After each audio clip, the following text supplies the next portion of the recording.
Boom, boom, boom, boom, boom. Let's go.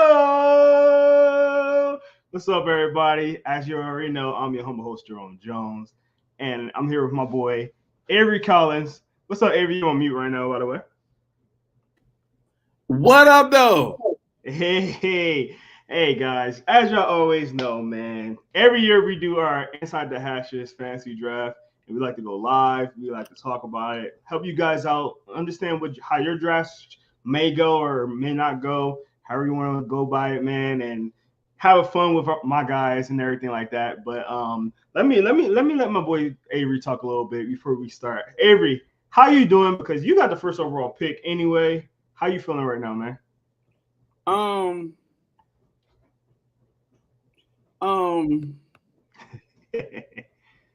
I don't like the first overall pick. You know what I'm saying? I hate it, man. I hate it. So that's my biggest gripe with this whole situation. Like, I'm not a huge fan of the number one overall pick. I really don't like it. The only benefit, I guess, is like you get a back-to-back. But it's like at the same time, it's like, man, the back end of the back-to-back, because it's like the turnaround. Exactly. It's like you gotta wait for so long. It's like I'm not the biggest fan, man. So outside of that, I'm good, man. I'm ready to get to it. You know what I mean, and do our thing. How you feeling? I'm feeling good. Initially, as I was, as you guys may know, if you watched our selection show, I was very pissed off of having the 11th. But now that I'm kind of like looking at it, and I've been seeing some mock drafts, I've been seeing some things that people have been doing. I'm feeling pretty good. I mean, obviously, I won't have that elite player that everybody covets, but like, there's gonna be some good players there. I have that turnaround where I could get two guys, and to be honest, I think the last time I had a 10 or 11 pick, I got in the championship. So we'll see how that goes. But before we get started, we got a minute before the draft start. I do want to say, go blue. Go blue. The boy Bryce Underwood, we're looking pretty good. I got my Super Bowl champions in the back, Philadelphia Eagles. I'm repping all of it right now. Obviously, I got the Inside the Hatches hat on right now. I'm ready to go. Avery, you need some light on you, brother. You looking kind of. You said I need some light. You need some light. You need to see that face, brother. You need to see that face. Okay, all right, hold on. Let me switch. You take over the reins. Take me off the camera. And let me switch around real quick, and I got you. Let's get Avery off real quick and let him handle his biz real quick. But hey, man, we got a minute to the draft starts. I'm excited. Let's try to see what Avery's going to do. Now, as you see, we have the draft on the board. It's counting down a minute. We won't have a timer on each draft here. I'll have my own little timer, and then we'll go from there. But let's see. We got Jamar Chase. We got B. John. We got Justin Jefferson. You got Saquon. He go any. I think he might go. He might go wide receiver. He might go wide receiver. Let's see. All right, Avery, what's up, man? You better? Yes, sir. Okay. Now I gotta work on my volume because I can barely hear you for some reason. Oh no, that's crazy. My taskbar on my computer is acting funny. Definitely. And I can't find the sound and the volume. All right, so guys, while he's doing that, we got the first round is going to be 5 minutes long each one. Reason why it's going to be 5 minutes long because we're going to allow the people that draft to come on and talk about how their draft went, what they think about it, things like that. Obviously, Avery is currently on the clock. He got 24 hours.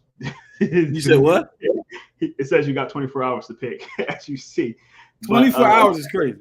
Yeah, it is crazy. But y'all see 24 hours. It's going to only be 5 minutes each. So we're going to be counting down. I'm actually glad I got a timer on there. Kind of helps me out right there. So we got the first pick going in right there. We got some people that's jumping in right now that's going to be watching and drafting. But I'm excited about this because everybody gets to talk about the picks. And then we get to laugh at them, see how things go. I have my draft board here. I also have the Notre Dame game about to play on my screen right now. So if you keep seeing me look over, I'm watching the Notre Dame game. Shout out to Ray. his Notre Dame team is playing Miami at 7:30. So I got about 30 minutes. But I also got my draft board right here.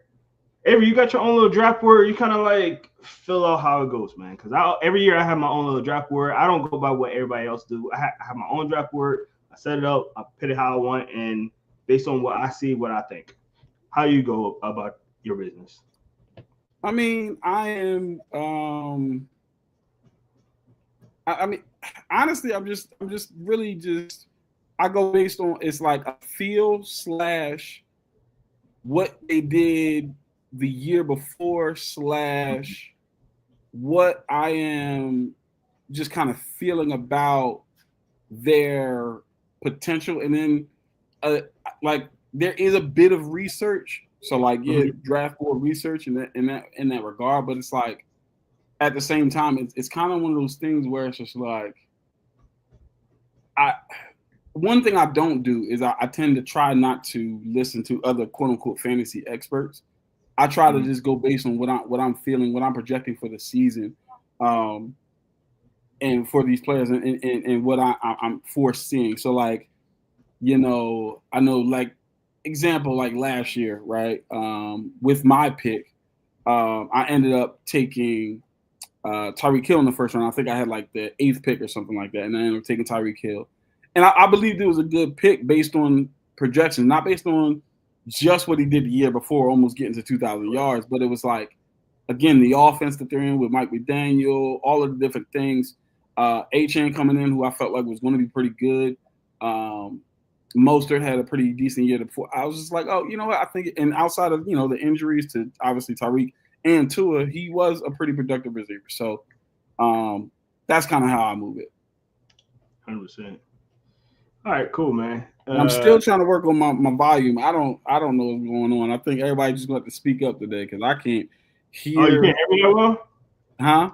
You can't hear me that well?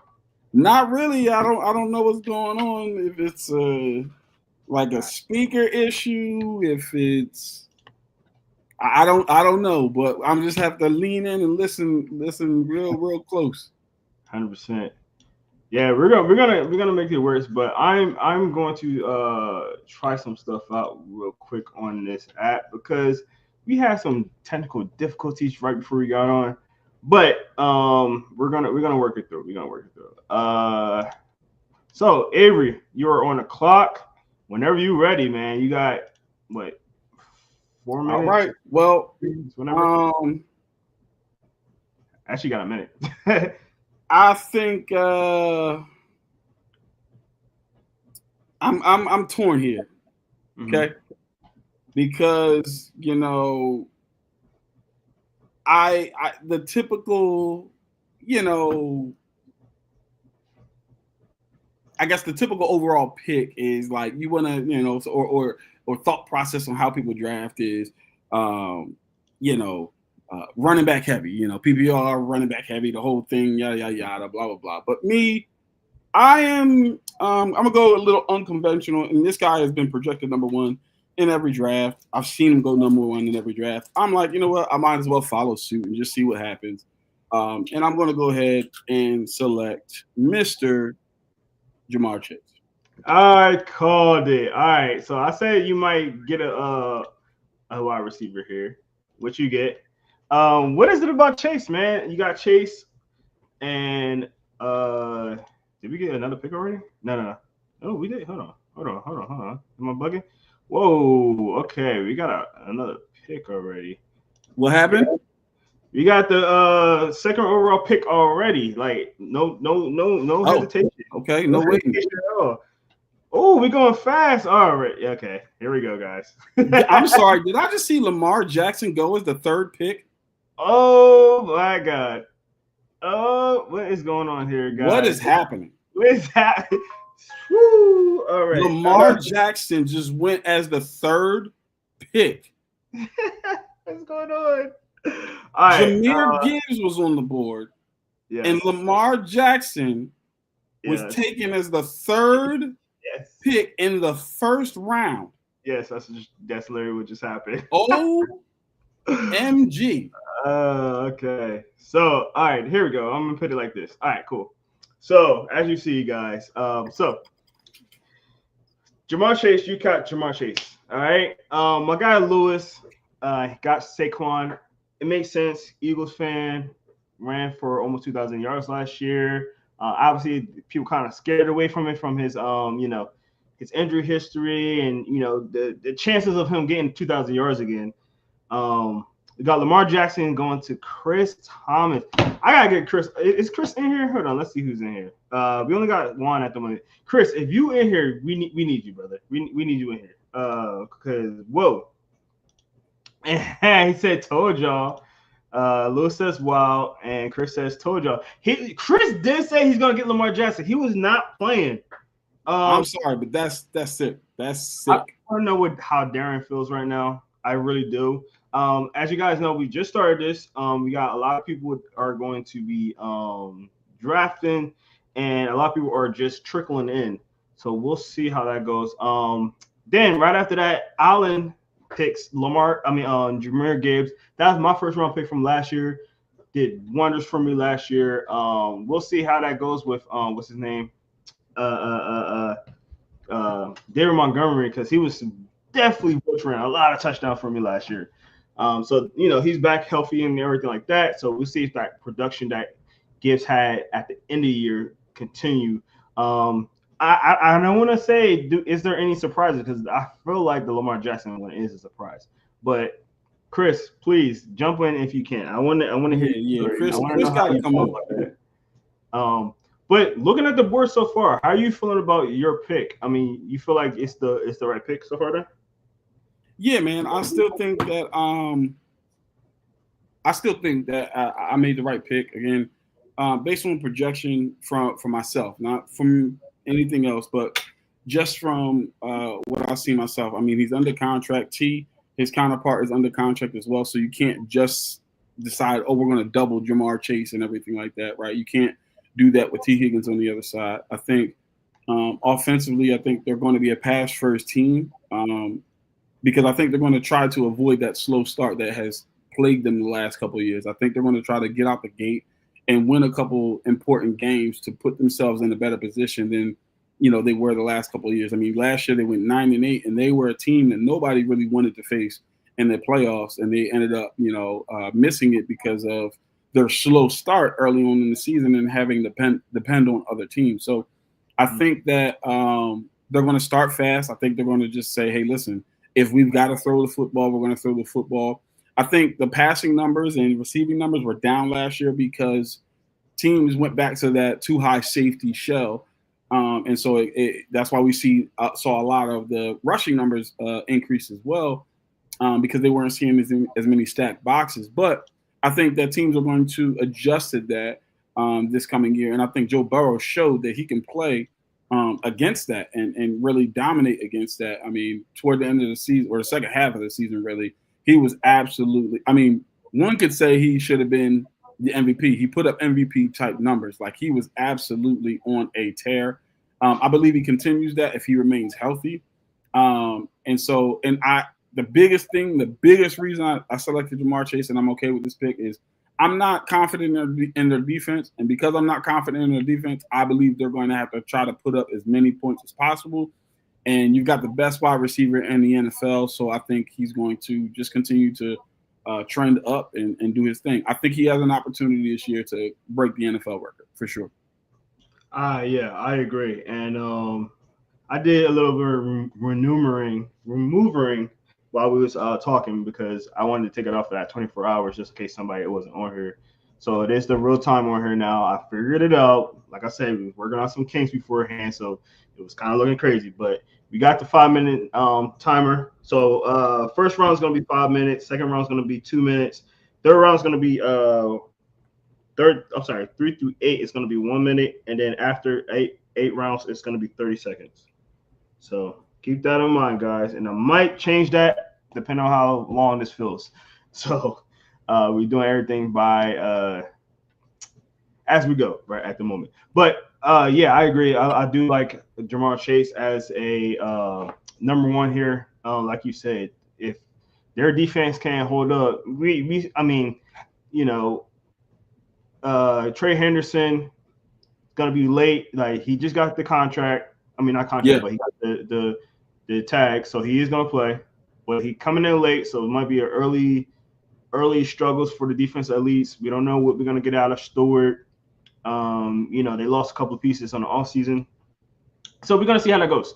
But as far as the offense look like it's gonna be humming. As long as we still got Joe Burrow, that's gonna be there, throwing the rocks, slinging the rock, and going through that.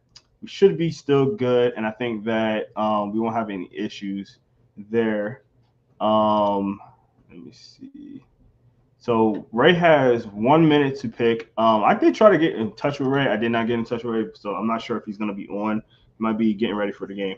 Say again. I say Ray might be getting ready for the game, so I'm not sure if he's gonna be in or not. So we'll see.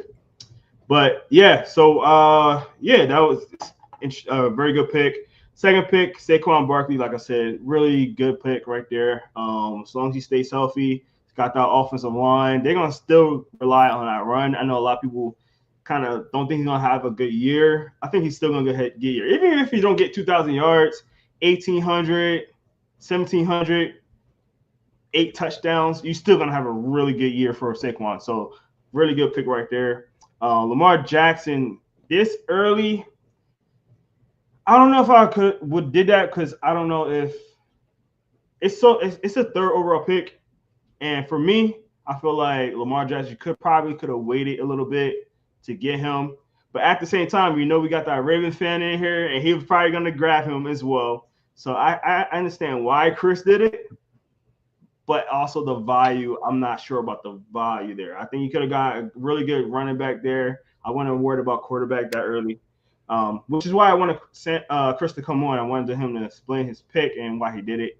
Hopefully we can get him on later. Jahmyr Gibbs, absolutely love that pick, Alan. I'm a huge Gibbs person. I was praying I knew it wasn't going to happen. I was praying some type of way he's going to drop to 11. I knew after last year he wasn't going to. After I got him, I think I got him like 7th overall, 8th overall last year. So for him to go a little bit earlier this year, I don't blame you. He's really good running back. Even with a David Montgomery there, just be ready for those pains when David Montgomery steals your touchdowns. So we got our next pick, which is Bijan Robinson by Ray. So what do you think about this pick? And obviously, coaches on the board right now. Obviously, he might be going through it right now, seeing Lamar Jackson not on the board. But what's your thoughts on Bijan at the number 5 spot? I think it's a solid pick. I mean, many different mock drafts I have been a part of. He goes in the top 5, right? I mean, he was a top tier fantasy back last year, in his second year in the NFL. He's a back who can do it all, right? He's a 3-down back. You don't have to take him out. He can catch the ball out of the backfield, one of the better running backs in the NFL in that regard. Good route runner, obviously in open space. Nobody wants to see him. Nobody wants to tackle him. And then let's not forget he's 215 plus, right? So it's just like it's not like he's a super small back as well, but he's got size and shiftiness. And like I said, he produced last year, right? I believe over 1,800 yards from scrimmage last year. So that's obviously boding well for the future as far as a fantasy standpoint. And he doesn't necessarily split carries like, let's say, a Jahmyr Gibbs. Like, he does split carries with Tyler Algier. He does. Tyler Algier does come in to give him a spell, but I wouldn't call that necessarily splitting carries, right? And then the other beautiful part to that is his size allows for him to stay in during goal line situations, as opposed to somebody like a Jahmyr Gibbs. So, second year for Michael Penix, but his first year fully starting. I think one of the biggest concerns is the injury to Caleb McGarry. He'll be out for the year. Appreciate you, Lou. So I'm concerned with that right tackle spot from that standpoint, because Caleb McGarry actually was one of our better run blockers. He's not the greatest in pass pro, but his run blocking was highly graded by PFF. So I'm concerned about that. But overall, I mean, I do believe that the line is a pretty stable line. So I think he, will have another solid year. I'm not foreshadowing like a Saquon type of year where he goes over 2,000. Could he? Absolutely, right? But I do think there's going to be a balanced offense. So I think the realistic numbers for me are probably 14 to 1,500 yards rushing, 12 touchdowns, maybe 500 to 600 yards receiving, and maybe 4 to 5 receiving touchdowns. And I think that's a really solid year. 100%. All right, before we go, we got a couple guys that are in the chat right now that wants to speak. I know we got some guys, but I'm gonna let Juan go real quick because he's on the clock. I'm gonna jump off for the time being and try to get my volume together. All right. You get Juan on here. All right, let's go, Juan. Juan, the one and only, man. You're on the clock right now, man. How you feeling about the draft board so far? Feeling pretty good. I hate that I forgot my championship ring at home, but luckily I got a picture of it on the gram just to like flex it. And then today was starting, so I'm happy with that. And I just came in today like knowing my strategy was to hold strong, hold through, and knowing what to take and what I'm gonna do. And with that, I take. Amon. Okay. All right. I like it. All right. So why Amon here? Why so early? You had a couple of other options there. Why Amon? Well, just based on like looking ahead, he was the 11th overall on ranking. I don't trust Christian McCaffrey to be fully back from that leg injury yet that kept him out all season. CeeDee Lamb might be like the biggest offensive outputter on the Cowboys offense, but at the same time, how good is that going to be coming back from that hip injury? Then Malik Neighbors is going through injury concerns. Puka Nacua dealing with possibly losing productivity with the Stafford injury, and Jimmy Garoppolo having experience with Devontae Adams already back in with the Raiders. I'm a little hesitant with Genty just because of the Raiders' offensive line. Achane is looking like a premier back ready to debut on week 1, but again, dealing with injuries. And that was my reason. On top of that, I've been being in Detroit. I've had the privilege of watching Amon-Ra ball all through training camp. I think he's due for a first-team All-Pro season this year. I think he's due. I think he'll be 10-plus touchdowns at the least. And not to mention, a lot of the plays that he made last year were not designer plays by Ben Johnson, who's no longer on the team. So there's a reliability in trusting Amon-Ra to get offensive output this year, especially with him being that team's number one receiver. 100%, man. I love it. I don't mean to cut you off. We're gonna get you back on and eventually, but I gotta get the coach on real quick, man, because I know you gotta see how he's feeling right now. Coach Darren, man, how you feeling, man? I know. What's going on? Chris, man, you got beef, my guy. Let it be known we got beef. We have beef now. It is what it is. I love you, Chris, but we got beef. It is what it is. I feel like my selection though was solid. I mean, it's not a bad. It's not a bad choice. I mean, I took who was there. I took best available. I took after my Ravens strategy of best available player. I mean, that's what I got. So I'm cool with that. I mean, he said, I'm doing just you a telling favor. Chris that me and him got beef. Let it be known. Let it be known. So I can't wait to see you this season. So first obviously, week, second week don't matter. Before I ask you this question, obviously we got a couple of picks in. The last pick before we got you on was CeeDee Lamb going to Pat, who's new to the podcast. So obviously he got CeeDee Lamb. I'm going to ask you a question because obviously you went with Justin Jefferson. You can definitely do some stuff with him, but I'm very surprised you didn't get a certain running back. Was you thinking about getting Derrick Henry there? So I won't give up too much of my strategy, but I understood that I need the best available, no matter what goes on. And as much as I wanted Lamar, I knew Lamar wouldn't have been an option. So I weighed my options, and Justin Jefferson happened to be the best available out of all picks for me. Okay. Think about it like a draft board. Like, hey, that's number one on the board. I got to get my number one. 100%. Yeah, man. I see that, Chris is saying, I'll see you on that Heard Out this week. For sure, man. I'm here. Say less. Y'all can definitely duke it out. I wish Chris you can get on, man. I really do. I'm sure he's probably busy. But Darren, we're gonna get you back on in a second. Still waiting for Avery to come back, and we just got our next pick, which was Austin Genty. Wow. So that was an interesting pick right there, man. And I, yeah, listen. I'll give you a little thing before I get off. That was actually number 2 on my board, not Derrick Henry. mm, Genty, yeah. number 2 on my board. The picks are definitely going in fast. Malik Neighbors is off the board. I'm kind of upset about that. Kind of wanted him, but it's okay. I got a couple options. I'm on the clock right now, but I'm gonna let Alan come on with me while I'm in here. Alan, what's up, man? I seen you got that pick of Jahmyr Gibbs. How you feeling about your pick? Uh, yeah, decent. I feel real good about his offensive line. I felt like he had a much better offensive line than Bijan Robinson, who just lost his right tackle for the season. So that was kind of the deciding factor. And then it being a full PPR, he catches out of the backfield a lot. So I felt pretty comfortable with it. 100%, man. I like the pick, man. It was a good pick. I had him last year. You're gonna definitely love him.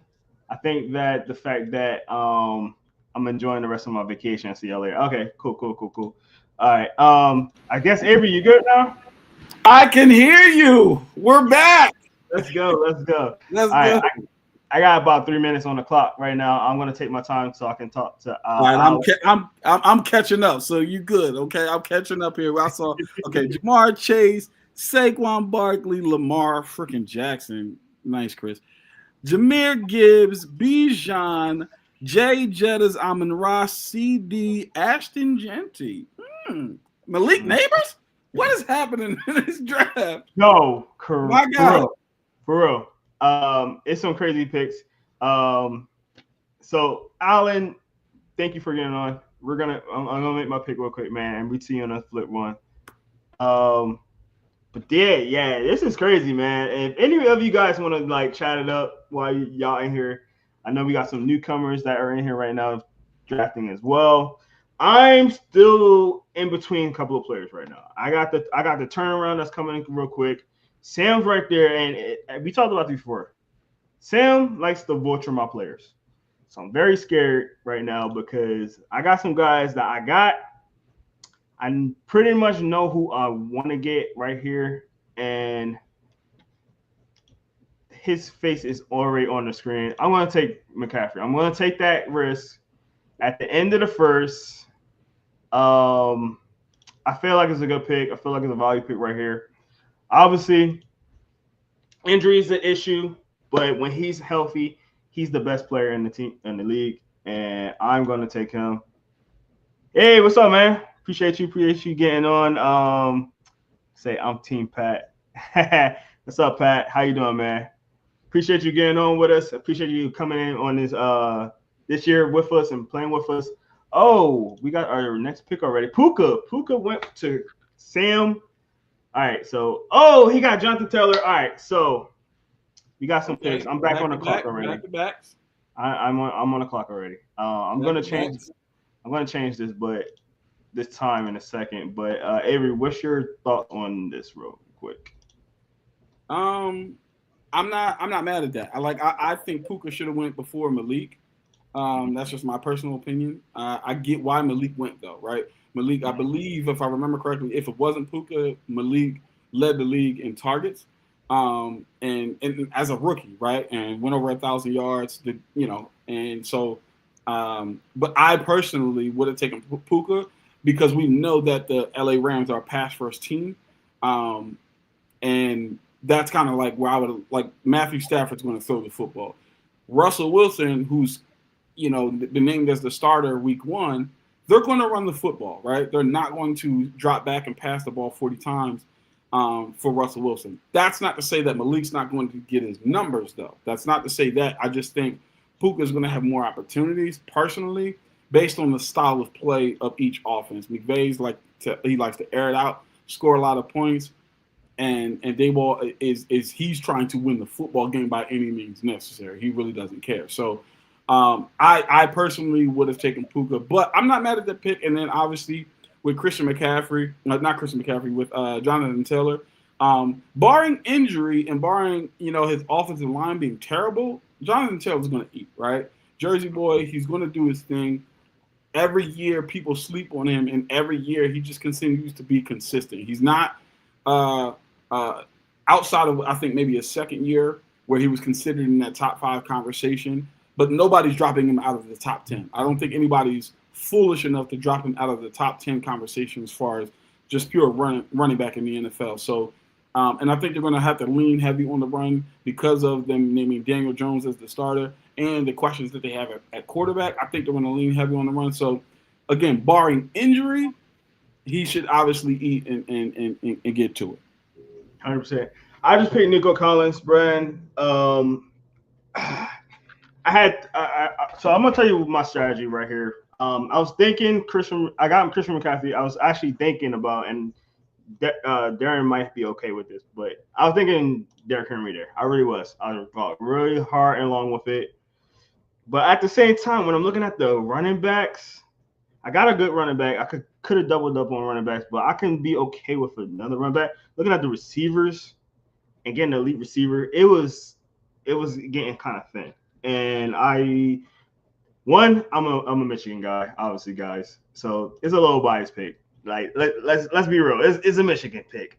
But at the same time, it was like either him or AJ Brown, man. I had to go Nico because he's gonna be the number 1 target. Coming off of that injury, from last year when he came back, he looked pretty good still. Yeah. And you don't have Diggs anymore, so that was my pick there. So and Bucky Irvin just went right after me. He was another consideration, but I was just like, I can't pick him over him. So what do you think about the next picks, man? The last one. Yeah, I mean, Nico, I agree. I think Nico's going to he's slated for a big year. Obviously, like you said, with Stephon Diggs being out and Tank Dell. People forget Tank Dell is slated to or projected to potentially miss the entire season. Yes, they did sign Christian Kirk, so I think he'll play that Tank Dell role. But I think they're going to lean heavy on Nico. I think they're also going to be way more balanced this year. I think with CJ falling into, quote unquote, the sophomore slump because, again, the too high safety shell that we saw a lot of teams employing last year, I think they're going to try to be more balanced as opposed to just being an air raid offense.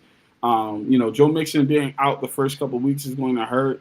Reports are that Nick Chubb may not have the explosion that we need to see. However, they could just be reports, right? Just to throw some people off. We don't know. But but the point I'm making is they're probably going to lean on CJ Stroud's arm a little bit. Not from the sense of air raid, but they'll probably do some things that make it, that supplement for the run game, like RPO and. He did it. So, he did it. All right. So that's where I see. And then like I said, Bucky Irving. I mean, he had a phenomenal year last year, so I'm not mad at that. And then we saw Brian Thomas Jr., Devon Achane, and none other than the King, Derrick Henry. Juan. Now you know, Darren is right there, fuming at you right now. I did not mean to do in terms of I forgot that Darren was the pick that was right next to me, so I didn't do that on purpose. But Derrick Henry was on my board right afterwards, man. Like, how can you not? Like, I get that repeating a 1,900-yard season isn't exactly realistic, but it's still Derrick Henry. Man, it's still King Henry. It's still one of the most productive running backs in the NFL, in one of the greatest running situations in the entire NFL. And if you're looking for just a base RB1 alone, just to help build your team around, 32-year-old Derrick Henry is still that guy. I don't care what they say about running backs aging. Derrick Henry aging like a fine wine, and I'm sticking with it. Yeah, I couldn't agree more with you, Juan. I think this it's a very safe pick, right? You didn't pick him in the top 5, you didn't pick him in the top 10, you got him in the second round. He's a 32-year-old running back who just went for 1,900 yards, and like you said, and I think this is the most key part of what you said. He's in the best running situation outside of Saquon. You've got a mobile quarterback who's dual threat, where it's just like you don't know if we go in this RPO game if Lamar's going to keep it or give it. And so because of that hesitation that it puts on the defense, that's going to open up lanes for Derek. Plus, the offensive line is actually phenomenal, right? It's not even just like it's Lamar Jackson. It's like the offensive line actually is good. I would argue to say top 5 to 6 in the NFL. So I agree. Good value pick there for sure. And I just want to say again, no disrespect to Coach whatsoever. Coach, I love you, man. I'm sorry that you're not getting your all Baltimore team that you were hoping for, man. Hey, man. Appreciate you getting on, Juan. Hey, listen, man. Just We had listen a to tight you end talk. go. Just listen to you talk and listen to Juan. I'm just like, man, maybe I should have got Derrick Henry, man.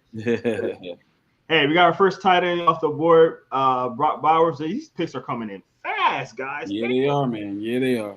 They are definitely coming in fast. Brock Bowers, second round pick. We got Josh Jacobs, Chase Brown, and Avery. You are now back on the clock. I'm on the clock, man. And this is where, like I said, it gets tough, right? You got the back-to-back, but it's so many questions, man. What do I do here? Because a lot of the top-tier running backs are gone. A lot of the top-tier receivers are gone. So what do you – I mean, we've had a quarterback go and even a tight end. So this is where it gets questionable. And so for me yeah. Man.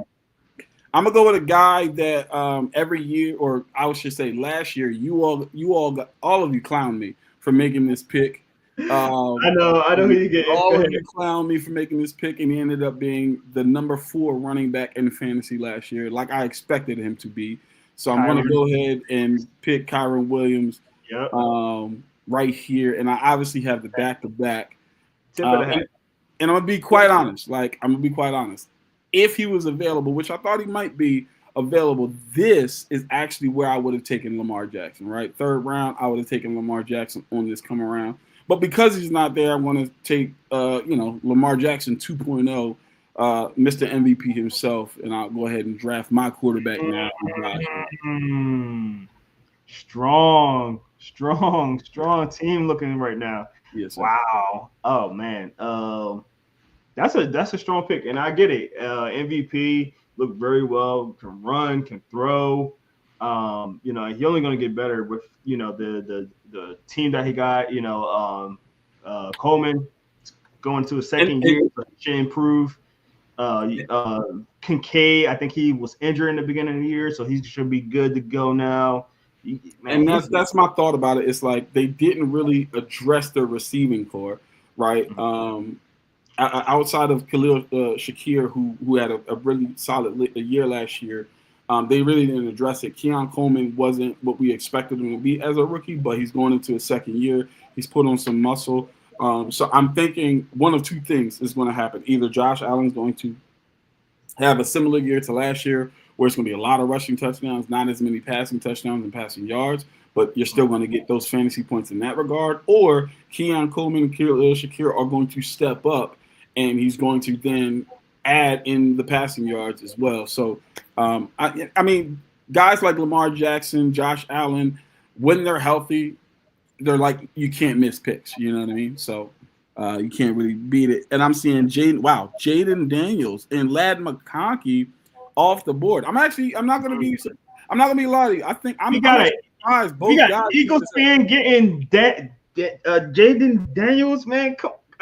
Yeah, I'm actually very, very shocked that Jaden Daniels and Ladd McConkey are off the board this early. That's just me being completely honest. Like I can somewhat get Ladd McConkey, but I just feel like Jaden Daniels would absolutely be available in later rounds. That's just my personal opinion.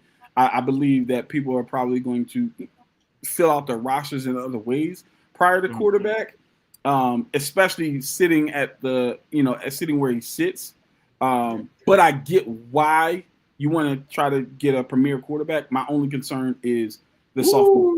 That's my only concern. We actually did see it with CJ Stroud last year.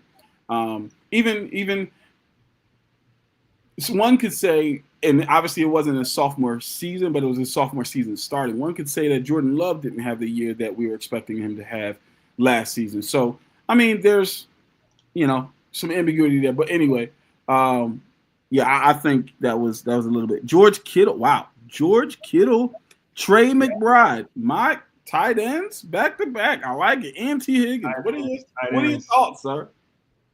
Yeah. George Kittle, I'm not gonna. Whoa, hold on. We gotta bring Allen on. Bring Allen on. Allen, come here. Double tight ends. I panicked. Okay, I panicked. I'm going to use Bowers as the flex, but I panicked. I probably should have taken a receiver. Nah, but I thought those two could be difference makers that other guys won't have, and I can get a receiver just as good in the next round if that makes sense. Trey bait, yeah, definitely also Trey bait. Oh, okay. Y'all ignore me. When I reach over here, I'm eating. Okay, it's dinner time. You're good. All right, appreciate you, Allen. Hey, man, I'm spiraling right now because my Eagles are going off the board. I was actually hoping Jalen Hurts was going to be at the end of the third round, to be honest. But we'll see how that goes. Terry McLaurin just went off the board. T. Higgins, Trey McBride for Ray. Allen said he panicked. I mean, you got two tight ends. We'll see how that goes. Where'd you see Terry McLaurin? I missed it. Oh man, right before Jalen Hurts, man. Yeah. Wow. So we'll definitely see. The quarterbacks are definitely moving, which is kind of hurting me just a little bit, but we'll see because I'm going. I mean, all right, I'm a big component of not getting a quarterback into the fourth round, but I was willing to get one at the end of the third round if depending on how the board was moving. Looking at how the quarterbacks are going right now, I might wait, but I also don't want to get my secrets out right now. But very, very interesting board so far, man. We got Dustin on the board, played with us last year, second year playing with us. We'll see who he does. He has 30 seconds to go. If you guys haven't noticed my reaction when I was looking over, I told you guys I'm watching the Notre Dame game.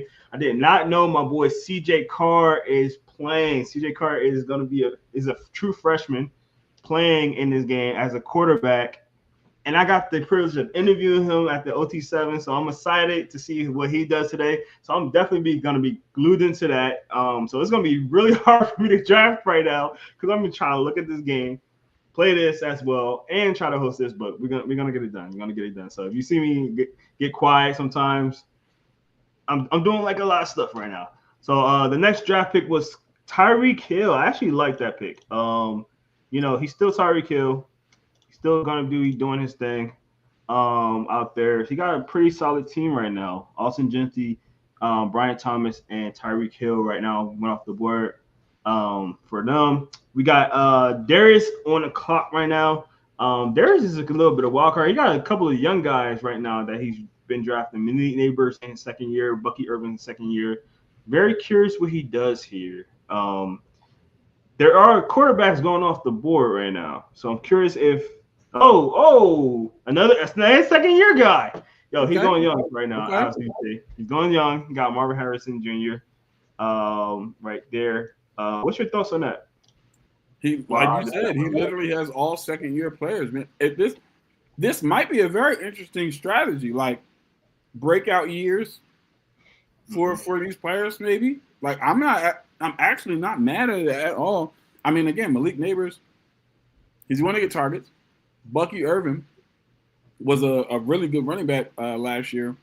I don't think anybody expected him to be as good as he was. He is extremely explosive. So the thought is he's probably going to get more touches. He's probably going to see less splitting with Rachaad White. And so, and then Marvin Harrison Jr., I mean, we saw he put on, I think, 10 or 12 pounds of muscle.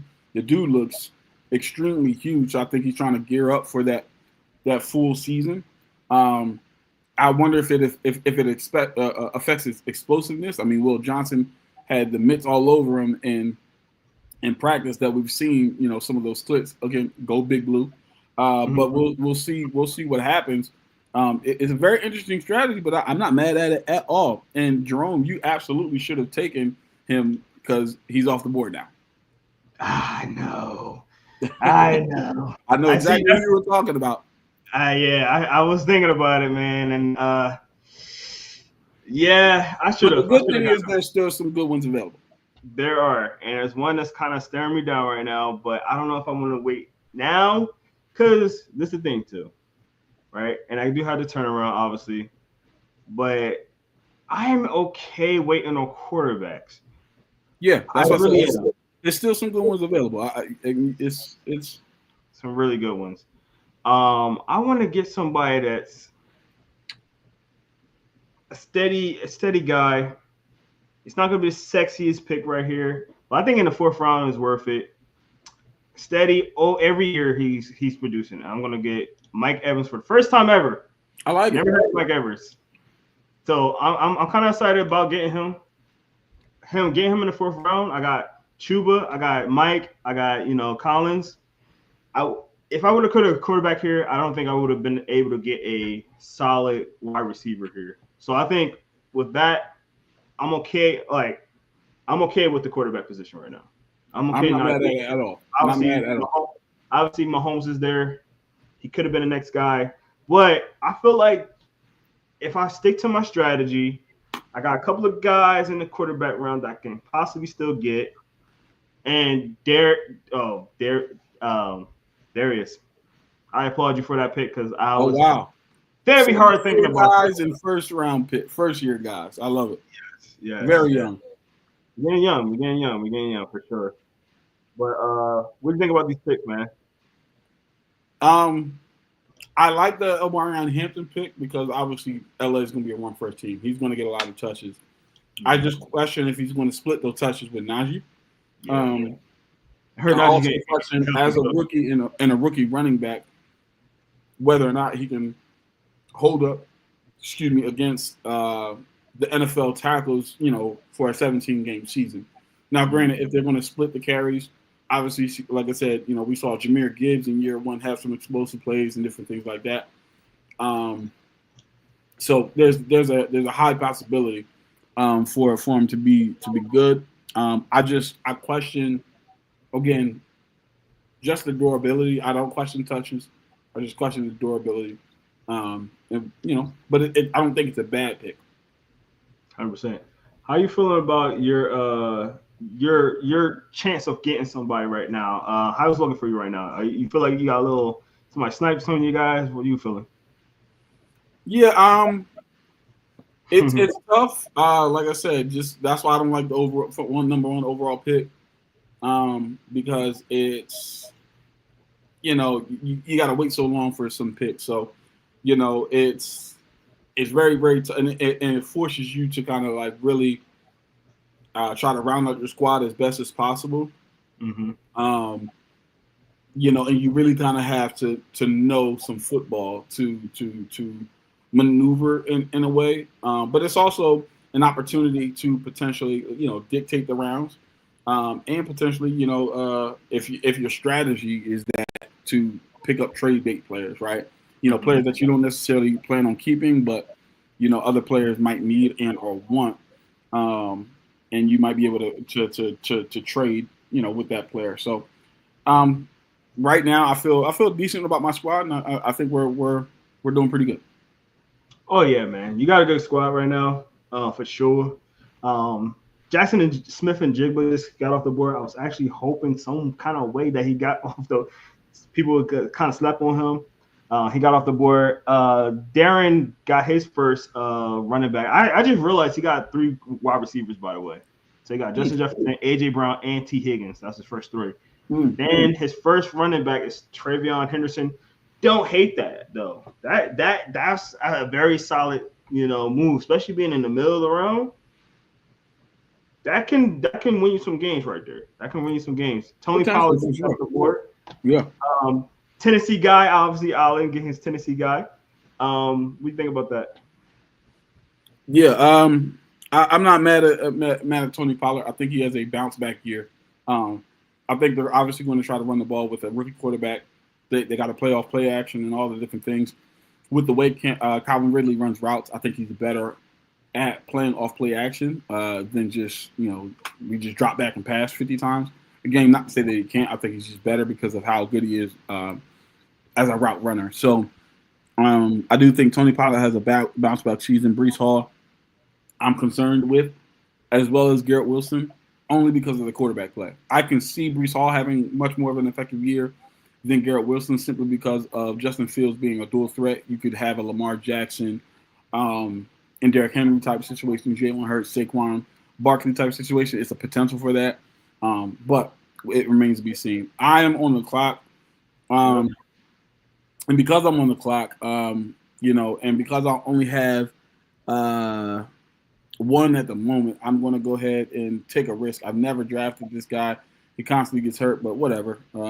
Week one, let me go ahead and grab Kenneth Walker. I think if week one, he can stay healthy. If he can stay healthy, I mean, he's one of the most explosive backs in the NFL. So let me go ahead and grab me a running back here. And now, again, man, it's tough. I will say Kenneth Walker was definitely on my board if he came back for sure. He was going to get picked. I don't care. I get him almost every year. Yeah. So that's probably why you haven't been getting him, because I pretty much get him every year. So I really like him.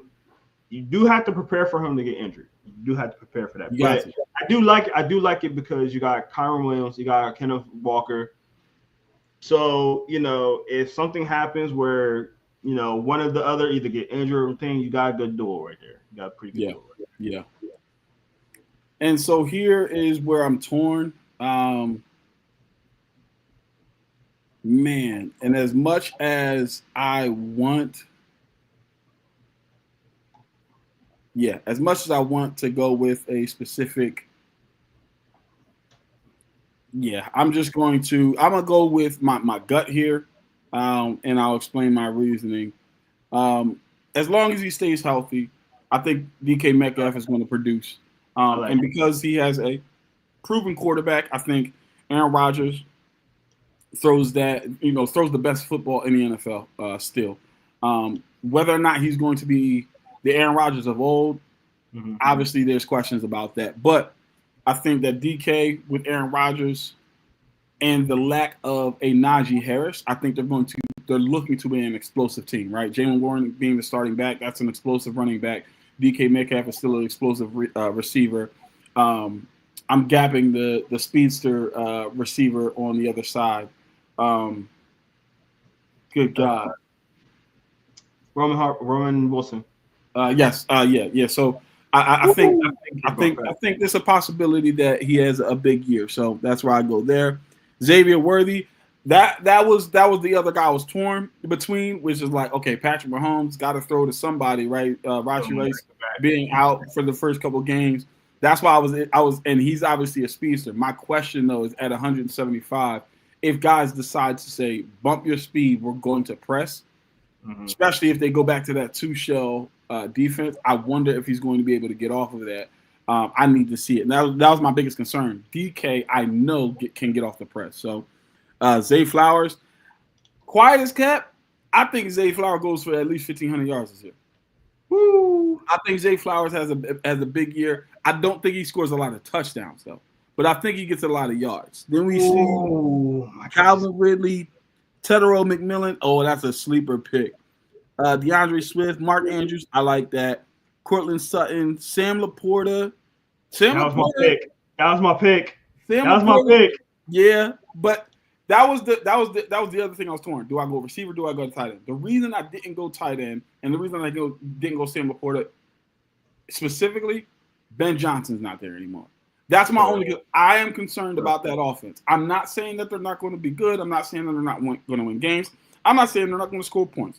But Ben Johnson's offense was absolutely phenomenal. The way he schemed guys open, the way he commanded the running, I mean, it was just otherworldly. And I would have to see like the first 2 to 3 weeks just to see what they're going to do.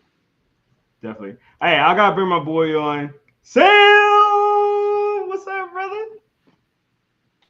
What is up, guys? How's it going? Avery, what is up, man? Long time no see, Jerome. Good seeing you, man. I'm glad My to man have you. Sam. Sorry, I had another draft run into this one a little bit, but it seems like, man, things are flowing a little bit. Good draft so far.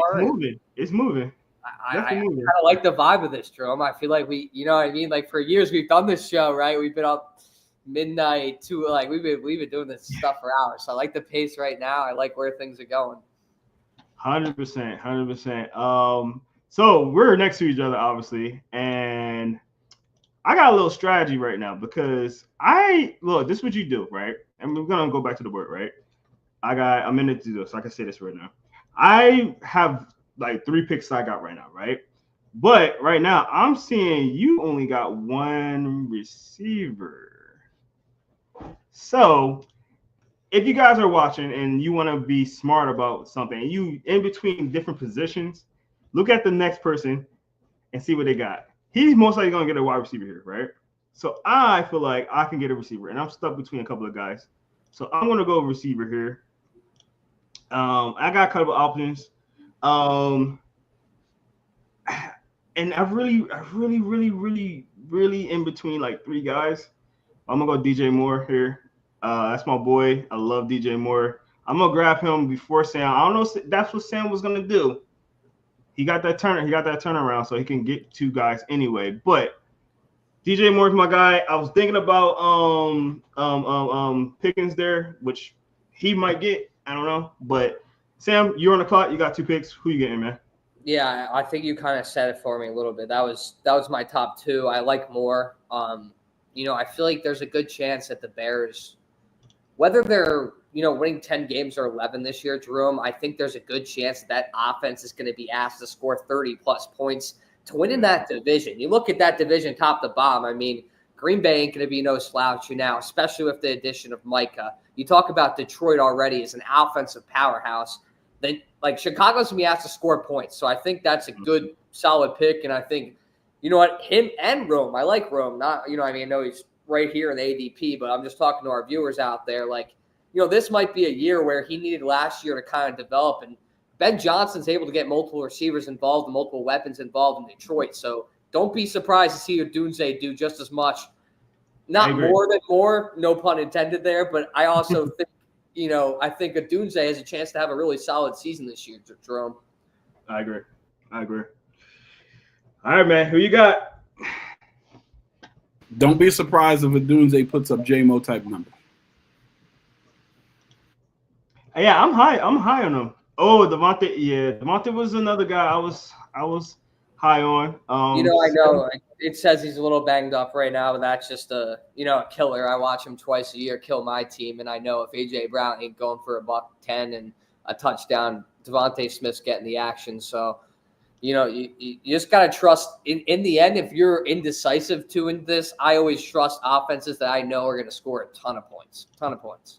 And especially, I'm not saying the Eagles are going to drop off defensively this year, but I think in any regard, if they're going to drop off, it might be that way where they give up a lot more points and are asked to maybe do a little more offensively, not just in the passing game, but you know what I mean, Jerome, where they ain't just coasting in that last quarter. And that both of our schedules in that NFC East this year are pretty brutal too as well. So there might be a lot more closer games where the Eagles are expected to, play 4 quarters and you're running Barkley 30 times. You're throwing 25. It might be a different season. 100%. But with that turnaround, like you said, I'm just going to take Pickens as well. Smart. That being said, I think, with Dallas, especially this year, they haven't had that number 2 option, or at least a solid one at that, for years to come now. You've always kind of relied on those iffy names, and it's been like that for years now. So for them to have 2 capable weapons out there, I know the loss of Parsons is going to be one thing, but also I think that might help a lot of their players offensively, fantasy-wise, where they're not playing that same game where Dallas can, shut you down defensively, hold you to 20 points, and not having to ask to score a lot. So I think some of their weapons this year might have a little more value than they have in years past, being that I think their defense might struggle a little more heading into the fall this year. 100%. So I had a good David Montgomery pick. Love the David Montgomery pick. I had a quick turnaround. So the reason why I got Montgomery, I actually was thinking Mahomes here. I really was, because I didn't pick Mahomes. Obviously, he just got picked a couple of picks after me. But the reason why I got Montgomery is because I got Christian McCaffrey, and knowing his injury history, I had to get a reliable running back just in case. David Montgomery, like I said, I kept saying this the entire stream. He's been vulturing me every time Gibbs, and I feel like with him coming back fully healthy, it wasn't too late in the season when he got injured, so I think he'd be full health right now. But obviously, we got Mahomes. I'm sorry, Matthew Golden just went after me. Mahomes after that. Travis Hunter, interesting. So Travis is going to be a interesting pick because how much of the offense is actually going to play. So we'll see how that goes. Very exciting name. Juan goes Baker Mayfield there. That's his first quarterback. What you guys think about these picks, man?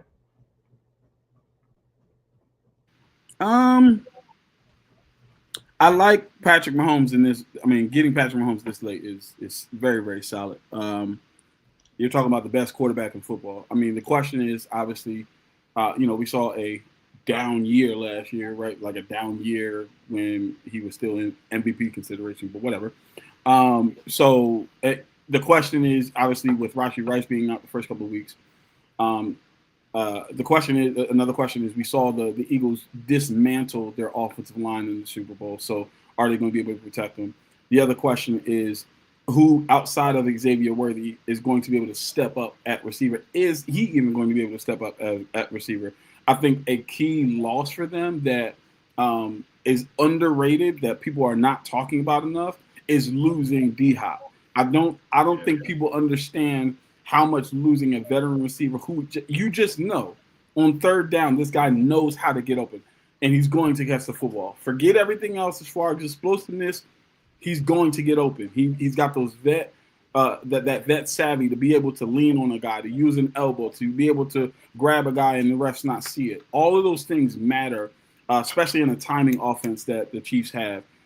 Patrick Mahomes can't constantly improvise. We saw that last year, again, specifically in the Super Bowl. And last year, again, if we reverse their record in one-score games, up into the playoffs, they would have been 2-15. That's how many close games they were in last year. So, granted, again, they've got the best quarterback in football, so they were able to pull them out. So I like the pick, but I understand the reservation as well. Travis Hunter, I'm with you. It'll be interesting. It'll be very interesting to see. Me personally, I think he should play corner. Baker Mayfield, come on. The dude's been balling the last 2 seasons. TJ Hawkinson. This is actually not a bad pick. Rookie quarterbacks lean on their tight ends. This is not a bad pick at all. So I'm not mad at that. Who's that? Aaron Jones. Man, Aaron Jones is another guy who is like, he's got to be on social media. Like he's got to see the disrespect. Because every year he gets disrespected and every year he comes out, he just plays good football. Like it's something, the chip on his shoulder or his forehead, that is just too much. Like, and the reason I say his forehead is because if you've ever seen him take his hat off or the little bandana, please let him go, bro. He needs to let him go, man. That is bad. It's bad. Like it's Stevie Wonder level. It's time to go, my boy. I think you're right about Jones though, in a way where he gets disrespected way too much. Guys, productive. And listen, he might hear this and go off for 1,600 yards. And I feel like guys, especially like that, he went from divisional opponent to divisional opponent. Sometimes that's a tough adjustment to make where, he's going to a place where he's played against for years and years, and he's kind of just expected to be that same guy that he was in Minnesota. And he's been exactly that, Jerome, in Green Bay. So, it's not the easiest thing. We've seen DeMarco Murray, guys in the past try to make that switch, and it's not always like the easiest thing to, do and replicate. Lewis, you got my sleeper of the draft, my boy. Oh man, I hate to always say. I hate sleeper though. That's not a sleeper though. I don't think that's a sleeper at this point. in the 6th round. Yeah, you're Yeah, right. it's early for him, especially I wanted to address that too as well. I Mhm. think this is a little early for both Ibuka and Hunter. If Yeah. you're in a keeper league, this makes sense to reach and stretch for players like this. But to me, Yeah. Ibuka has a better chance for more production than Hunter does, in my opinion, right away. 100%. 100%. But I think Hunter in the 6 is way too early, being a two-sided guy on a team that you're like I'm more of a T-Law guy than the public is, but I still don't trust what that offense is going to be. And let's be real, Brian Thomas Jr. is a number 1 receiver in this National Football League, and he's going to continue to be that. So let's not talk about him. And I think he's just as good as Travis, if not better. So I don't know if that's necessarily he's going to be 1A ever in a wide receiver situation in that team. So that's just something to consider, in my opinion. Yeah, I agree. Right here, I'm gonna go with a guy who had another really good season last year. Obviously, prior to last year, and even a little bit of last year, injuries were a concern. But he's going to be the starter. They're going to run the football. J.K. Dobbins, I think, and he's going to be the starter. I think that's one of the biggest things, right? Is you want to try to get starters if you can, and at least that's my strategy. Is try to get as many starters in these later rounds as possible. So I'm going to go ahead and go with J.K. Dobbins. Obviously, with Javonte Williams leaving, I believe J.K. will win that starting spot if he has not done so already. And with Sean Payton, I think he's going to be balanced, knowing that he's got a young quarterback. Obviously they're still going to throw the football, and Bo Nix showed that he can actually absolutely do it. But go ahead and give me J.K. Dobbins there. And now I think this one is where it gets tough. But because there's some good guys still on the board at a specific position, I'm not going to go there. And I'm going to go, and I'm going to take a chance here. This is a reach, I think, in some ways, but I'm going to take this chance. And I'm going to take Ricky Pearsall. Oh, yo, I want him on a turn around. Pearsall. Yeah. Oh. All right, yeah, so I think I'm going to go Ricky Pearsall here. I see him at the Senior Bowl, and I was like, this is the best wide receiver in the Senior Bowl. And when he went in the first round, I was like, it makes sense. Wait, was it first round or early second? Something like that. When he got picked as high as he did, I was like, it makes sense. He's a technician in his routes, very fast. He's sneaky fast than you think. He's faster than a lot of people. We were there together that year. I mean, everyone was calling him slick. That was his camp, to be honest. Like he was. Correct. Like he was kind of the face of that Senior Bowl class. So he was a beast. He was a beast, and I was very upset I didn't get to interview him. But man, Roma Duze going right after that. I like what you're doing over there, Lewis. Got 4 receivers back to back after getting 2 running backs in the beginning. That's how you do it though. Like you go stacking at one position in the beginning, you have the option of doing that later on. I do like what you're doing over there, man. And I think I went with Pearsall because of the upside from a standpoint of Debo not being there, Brandon Ayuk obviously with injuries and stuff like that, and so I mean he's got to throw it to somebody, right? And obviously we saw Juwan Johnson. Remember the year we went to the Senior Bowl, Juwan Johnson was the receiver. We was like, who is this guy? And why can't they guard him?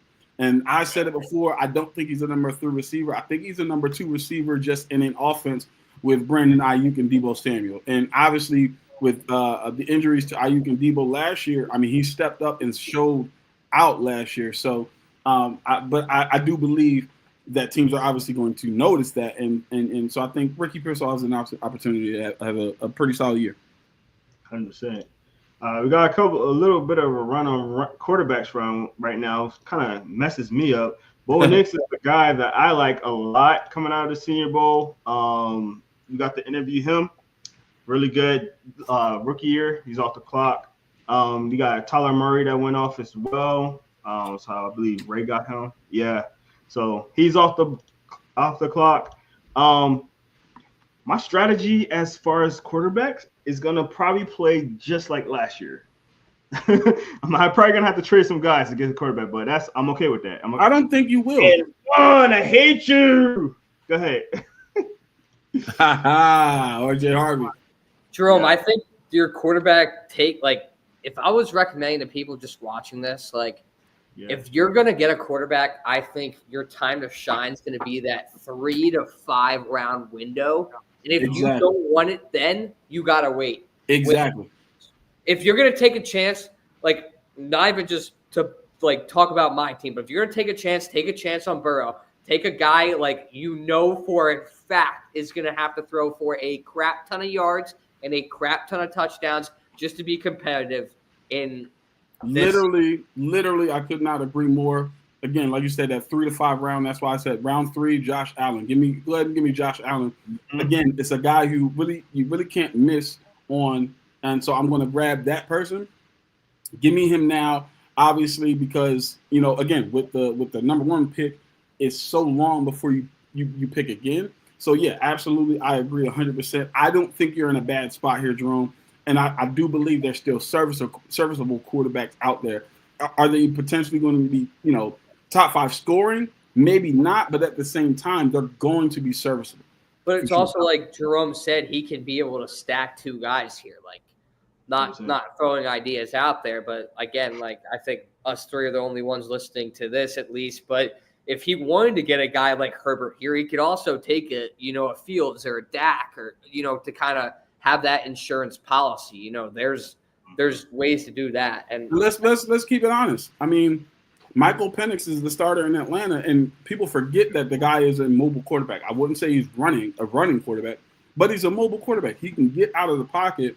And the Falcons, he can throw the football down the field. I mean, Drake London had 1,000 yards last year. Darnell Mooney showed that he's still a solid, a very, very top tier number 2. Theoretically, Kyle Pitts is supposed to finally have a breakout year. I mean, and then obviously with Bijan running out the backfield catching the football, I mean, there's a Michael Penix out there, so there's possibilities. Definitely, I will say this: I hate round 7. It's only 2 picks that I was like, all right, I wouldn't have picked it. Everybody else, I'm like, damn, every time. Hey, Sam, you're running back. Obviously, Tyrone Tracy just got off the board. Drake May just got off the board. Oh my God, I hate round 7. I think you talk about Tracy though makes a lot of sense. Where Jerome, what he did last year was really impressive. I mean, on a terrible team, for him to rush for almost 1,000 yards, do what he did, not start about 4 games. Scatterboo hasn't been available in multiple weeks during training camp. So I think Tyrone Tracy is a solid pick in that 6 to 8 round window. If you end up going heavy wide receiver early, this guy's going to be a person that gets 20 carries week 1. So again, if you're someone that trusts volume, which that's what fantasy football is about while I'm up on the clock. But that's what it's about at the end of the day. And you want guys that are going to get the football a ton and teams that are going to score a ton. Getting Travis Kelce this late is a steal, in my opinion. I had to get him. Steal, in my opinion, especially with the injury or the suspension to Rashi early on. Mm-hmm. Xavier's probably going to get that shell coverage on the other side, which means what? The underneath is open. And who's the king of the underneath routes? Well, this is my thing too. Underneath routes, and you got what's his name on the other side? The other speedster.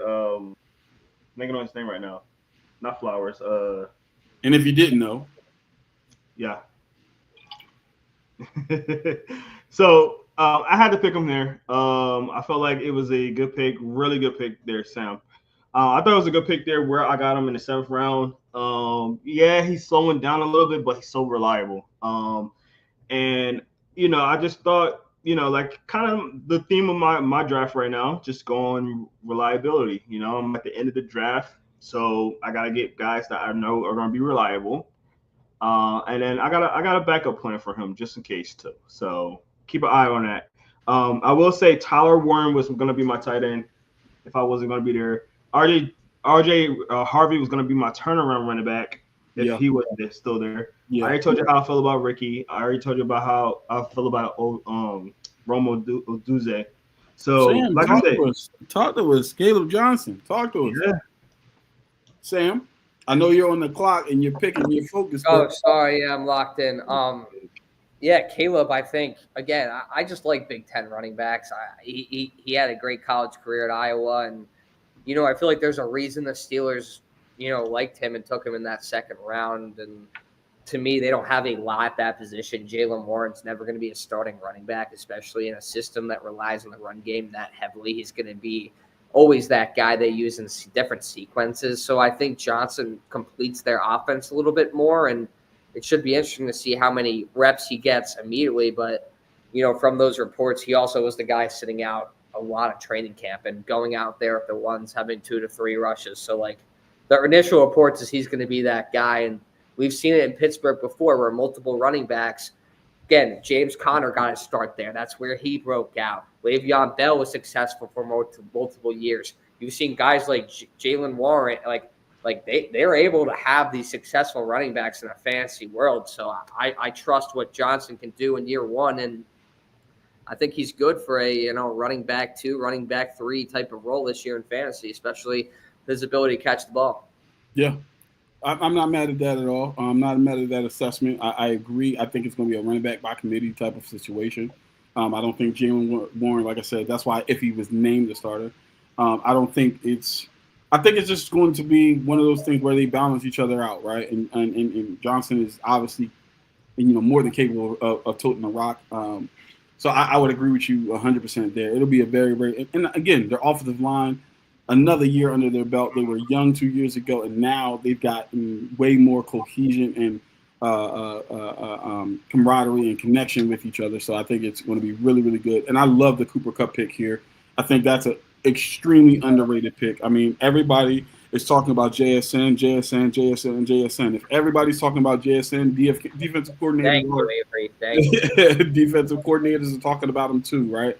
And honestly, Cooper Kupp was going to be my pick for him to come around if he was available because of that reason. If everybody's talking about him, that means defensive coordinators are talking about him. Cooper Kupp is still Cooper Kupp, right? Is he as explosive as he was a couple years ago? Absolutely not. But it's like that D-Hop situation, that veteran presence, knows how to get open, sure-handed, big guy, physical. I mean, you really can't beat it. And the Seahawks are going to be a physical team. So I love that pick there.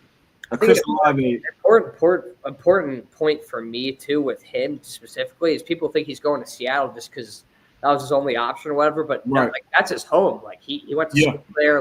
That's where he's from. He's going to be happy in Seattle no matter what. So I expect if Sam Darnold's half decent this year, he's going to be getting 10 to 11 targets every game, especially with this team being in a lot of competitive games. They're not going to be a dominating team, so they're going to be throwing the rock. JSN and Cooper Kupp should both, I think, in my opinion, have both solid years with a chance for both of them to have 1,000 yards. I agree. And I think the other part to that is, like you made a point, that people are having the speculation or thoughts that, Coop went there just because that was his only option. It absolutely wasn't his only option. Almost every team in the league made phone calls to Cooper Kupp and his team. He chose, like you said, Seattle because he's from there. So I agree. I like the Chris Olave pick as well. If he stays healthy, you're looking at a 1,200-yard receiver. I love that, Jerome. Yeah. It's my 4th receiver. I think it's a good pick right here, even though I think the biggest question mark is obviously the quarterback position. But when you have a young quarterback, he's going to go to his best players. And they don't really have a dominant tight end. So Chris Olave, who's a really good route runner, is a substitute for a tight end. So that's my thinking of that one. So if anything happens to my receivers, I have Chris Olave at least. I will say one pick that I absolutely hate, and I'm being completely honest because I very rarely hate a pick. I don't think I've ever hated a pick. Even Lamar Jackson in the first, I didn't hate. I just didn't like it. I hate Jacoby Myers' pick. I absolutely I hate it, and not because of Jacoby Myers. I hate it because of the Raiders' offense. I think is going to be extremely run heavy. He's requested a trade, so he's not happy, and he's not the most explosive guy anyway. I just have questions about the production. I know he was really solid last year. I just wonder if he's going to be able to replicate that. If he does, I will be the first to be like, "Hey, man, you saw it, and I'll walk it back." But right now, just face value, I hate that pick. I don't like it. I don't like it. Hey, sneaky little pick right there for Darius getting Jacoby Corsi. I don't know how to say his whole name, but he's actually might be penciled in as either the second running back with a rotation, or he might be the starter. Yeah. So I like that with Washington, where he's going to be able to get some play. They just got rid of Brian Johnson. Brian Robinson. So there's going to be some play time right there. Got it. I feel you. All right, so I'm going to do something I know I shouldn't. Love when you say stuff like that. I'm going to do something I know I shouldn't. Yeah. But if we can get the version of this guy from weeks 1 through 6 of last year for at least 10 games, just give me 10 games. Right? I'm asking for 4 more than last year. That's most of the fancy year. That's most of the fancy year right there. If you can give me 10 of them, then this is a solid pick. Oh, no! If you can give me, just give me 10. I'll settle for 8.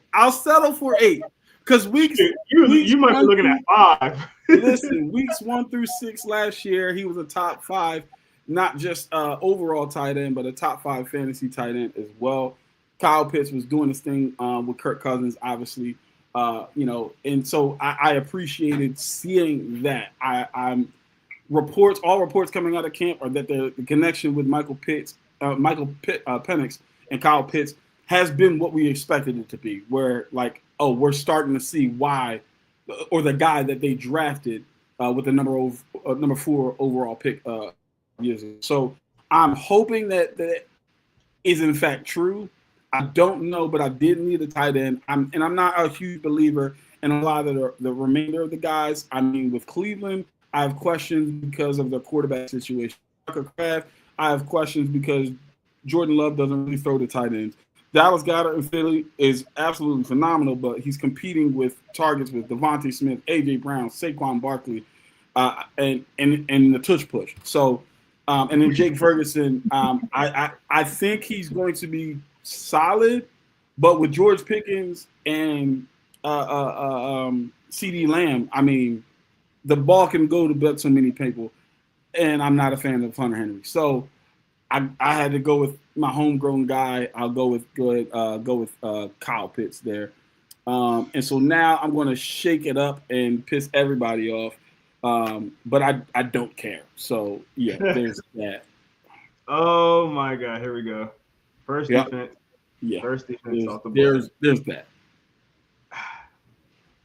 All right, Addison going up. I actually was thinking about getting Addison. Actually, it was Chris Olave or Addison. The only reason I think Addison because he got that 4-game suspension, but he's gonna be an absolute beast.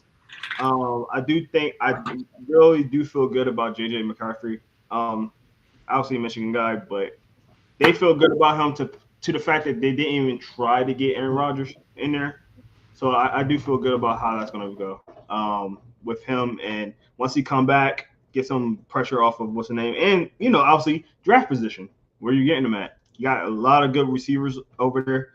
So I like it. You got Chris on the board, man. Kind of watching another game. It's still 0-0, and it's about to be the end of the first quarter if you guys are not paying attention to that game. So, yeah. Sam, how you feeling? Good. I kind of wanted to address the tight end thing. I know people want to take Kyle Pitts and stuff this year, but just statistically, I think there's a lot of better options behind him. Like we Tucker Kraft had 7 touchdowns last year. Like Kyle Pitts at 4. In recent years, there's guys that get a lot more looks and the teams score more. I mean, you're just tough for me to bank on that. But again, I'm without a tight end at this point in the draft, so I'm gonna have to go there too. That's why I was thinking about it. But to me, a lot of these websites have weird tight end rankings where they're having I would never have a Freiermuth behind Darren Waller. There's certain players that are buried in this tight end rankings that I think have potential where you're looking at certain younger guys where it's Arroyo from Seattle, Theo Johnson for the Giants. Like, I think a lot of those younger guys might have potential too. If you're like already in a late round situation with tight ends, like you might want to look towards the younger guys that might be getting a little bit more snaps just to see if there are anything. You know what I mean? That's kind of how I look at it too in terms of that position. Yeah, and again, just to address your comments as far as like Kyle Pitts versus Tucker Kraft. I understand exactly where you're coming from, right? Tucker Kraft ended the year with more touchdowns, but the reason I went with Kyle Pitts was the trend, right? He was trending. You said he had 4 touchdowns. He had those 4 touchdowns really through the first 6 weeks of the season, right? In my head, I'm just thinking, okay, if he could do that with a immobile Kirk Cousins who could not even really run the RPO game, what more could he potentially do with a Michael Penix who has got a stronger arm, who can make those seam throws down the middle of the field, who can do those different things? I just think, and we saw last year against the Commanders, the game tying touchdown that potentially would have sent them to the playoffs to Kyle Pitts. So it tells me in clutch situations he's going to trust he has trust in a Kyle Pitts. So that's the only reason I took him over Tucker Kraft. I get though your rationale on being down on him. I'm down on him. Like I said, I'm probably going to regret the pick, but it's one of those things where it's just like, if I can get the production from week 1 to 6 to at least week 10, I mean, we're talking about a top 10 fantasy tight end for sure. So, yeah, no, I agree.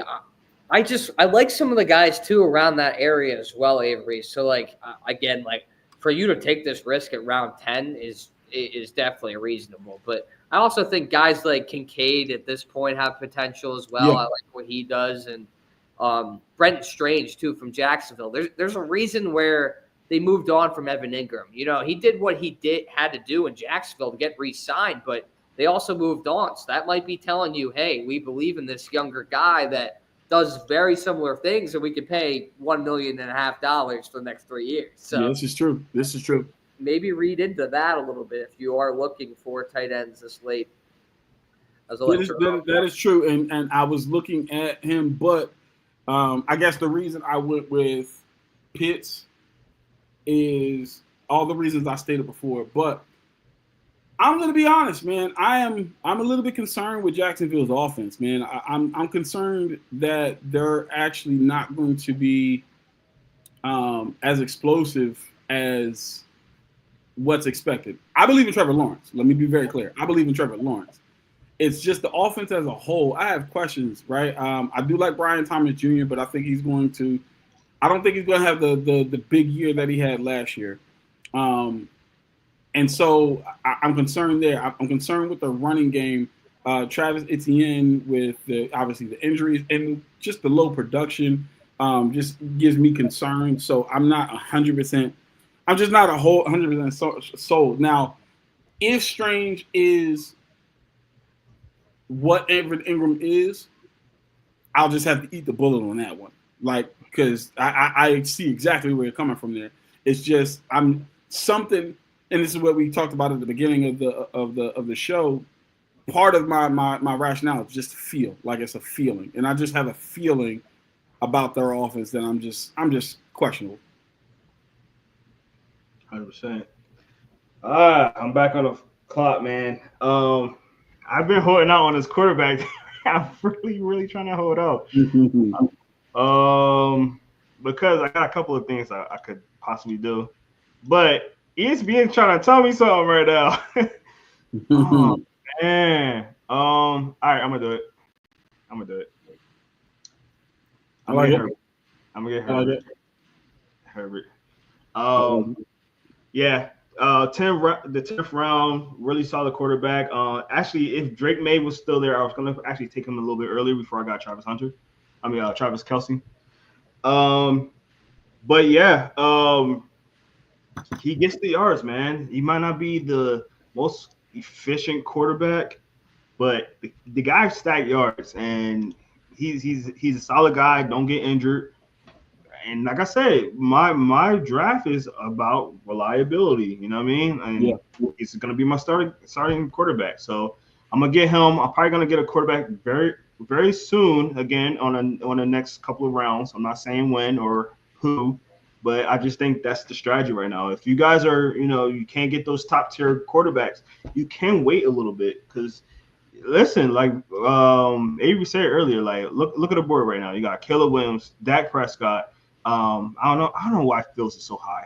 I'm personally don't not Fields guy.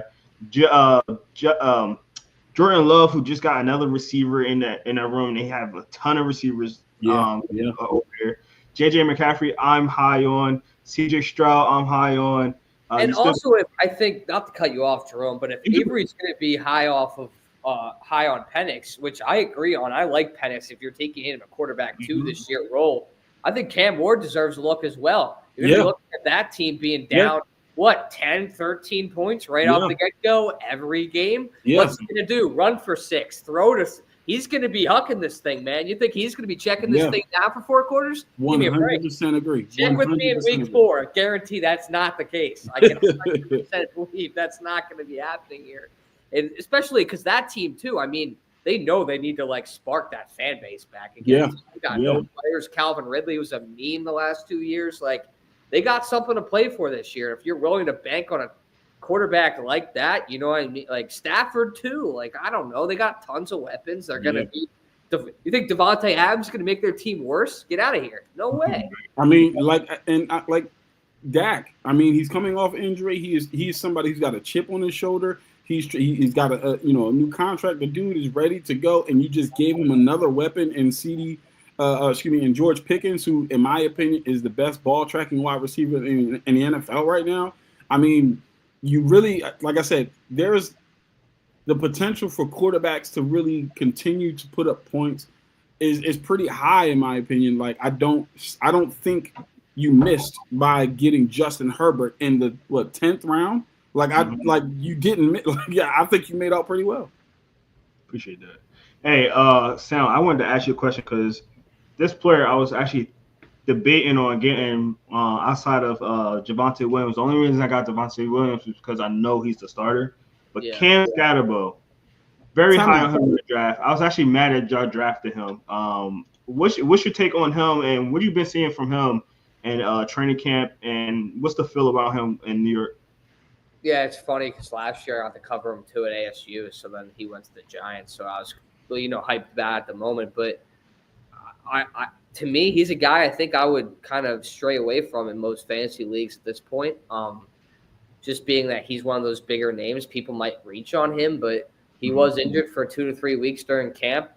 We talked about Tyrone Tracy being an effective runner and effective pass catcher as well. So I don't think there's any doubt about him being that guy out there for that first series. And, the Giants are playing under a lot of pressure this year. I think it's going to take Scat a couple weeks for him to earn Dable's trust to be able to be in there.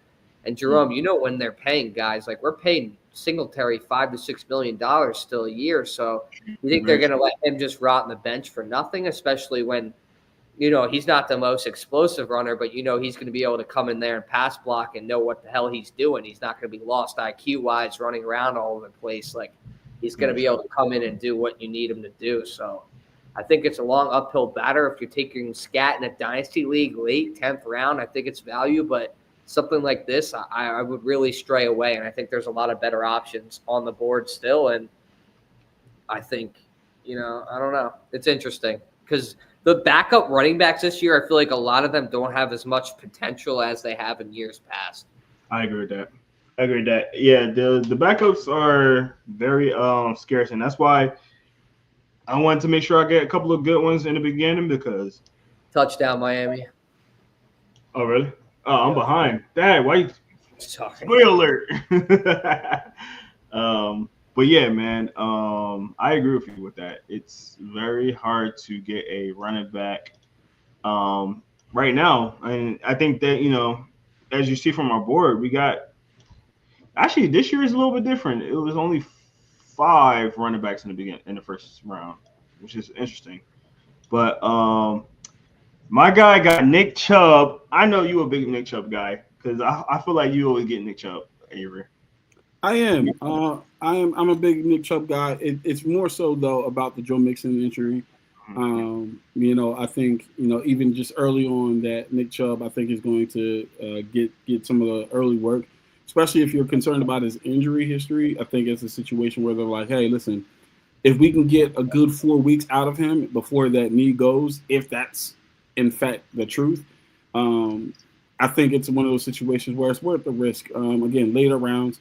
So I'm not really mad at the pick. I think, like I said, Houston has got to realize you can't throw the ball 70 times a game in order to win it. So I think Nick Chubb is going to be in the role. I mean, he didn't play in the preseason. I think they were trying to preserve him for the regular season in that regard. So like I said, I think it's a bit of a risk, but this late in the draft, I'm not mad at it. The next pick, I'm torn between two guys, but I'm gonna be a homer. Am I gonna be a homer? Yes, you are. Yeah, I'm gonna be a homer. Okay. I think Darnell Mooney, like I said, just showed that he's a very, very solid number 2 wide receiver. And I think in our offense, I think, like I said, we're gonna be pretty balanced, but we're gonna take our shots too. And it seems like he's probably going to be that shot guy. So I did want to go with him. It was between him and Christian Kirk. So I ended up going with him. Correct me if I'm wrong. Is Judkins on a team right now? Junkins, yeah.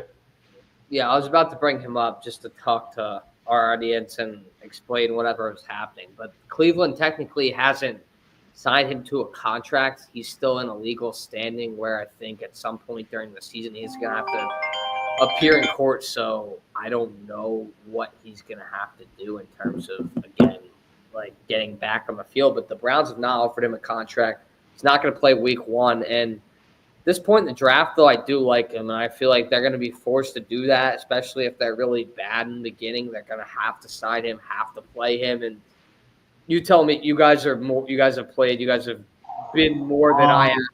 But running back position, I feel like one of the more easiest to come into and just get snaps. You know what I mean? He doesn't have to learn a whole system in terms of being in a defense, being on it.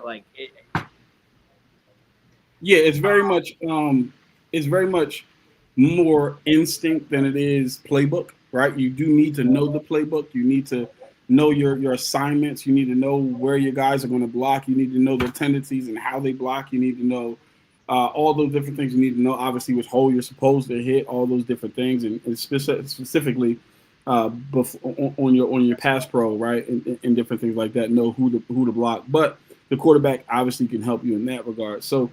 But once you get the ball in your hands, it's instinct at that point when it comes to running back, right?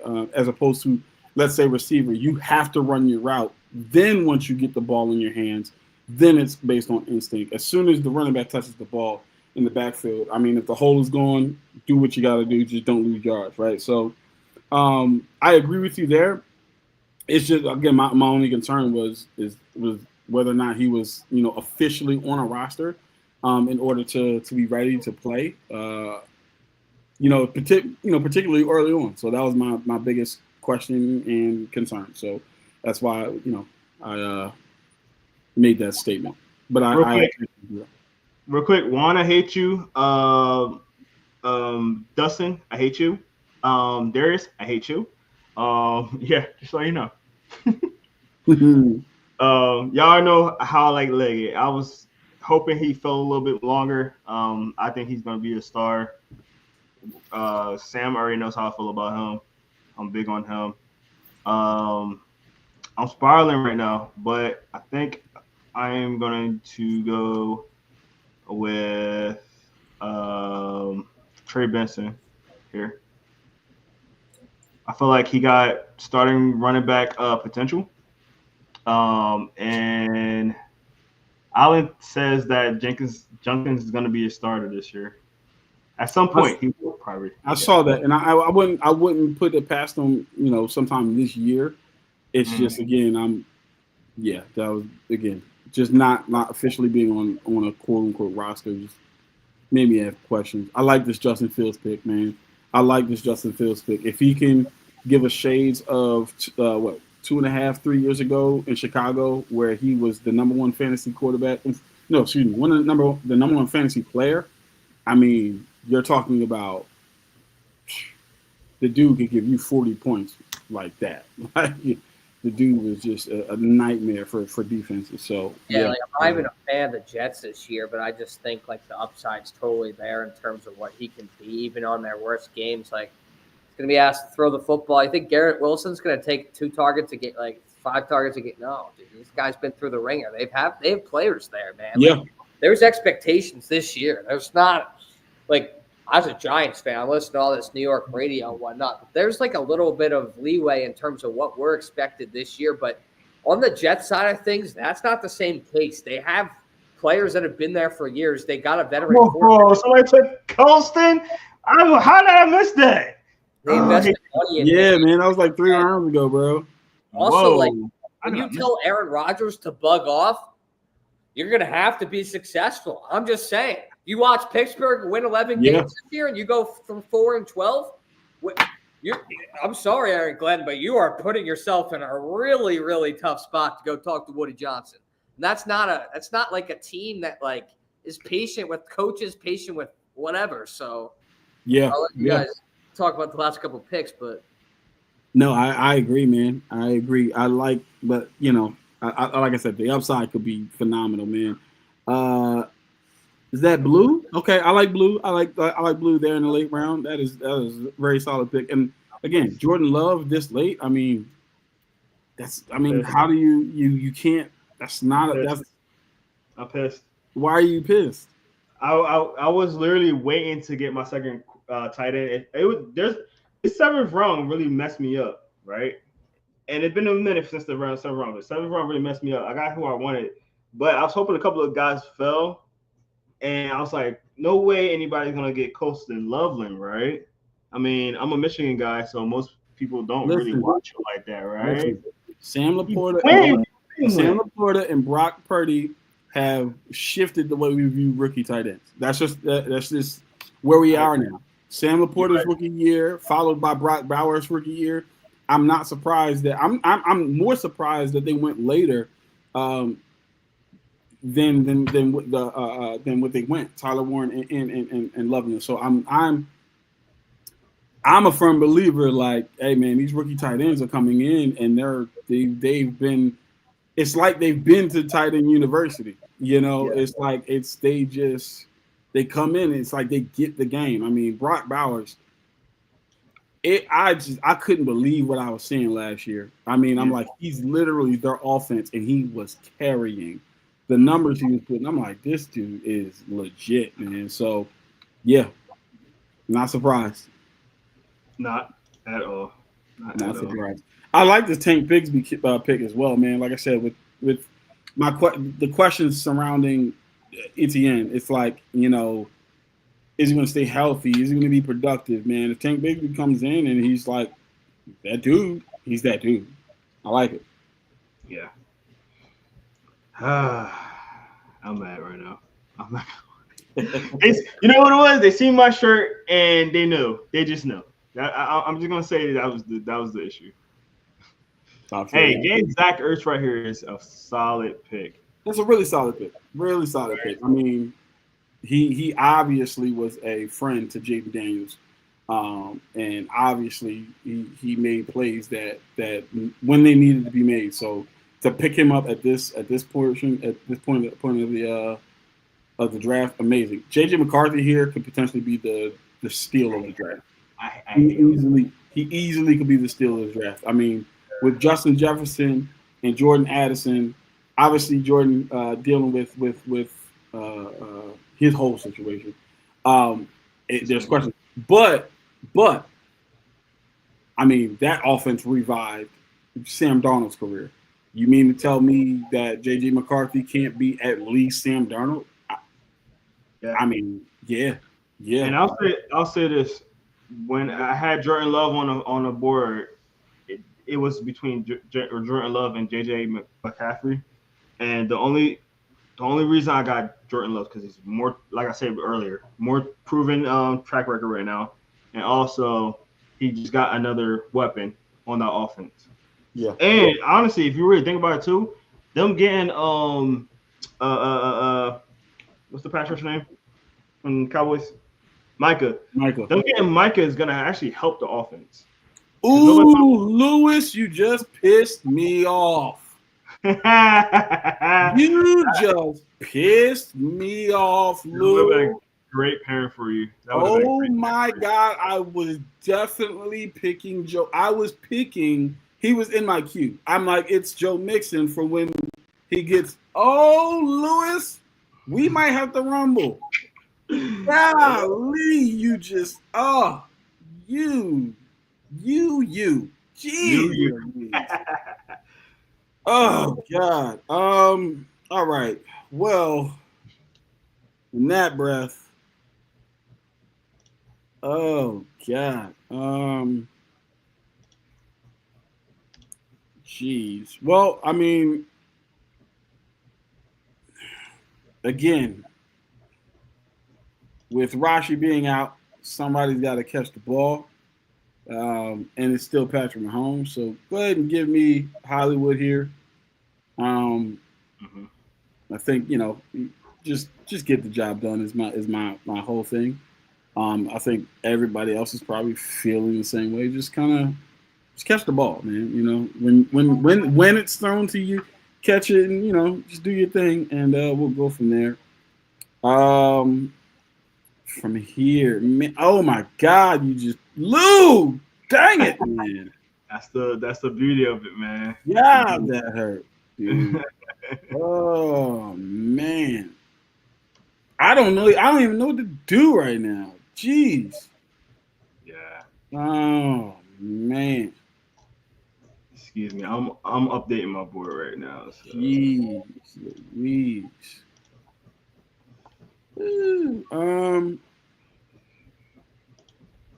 You know what? Screw it. He's back home. Still a great route runner. Let's do it. Cooper? Yeah. Mari Cooper.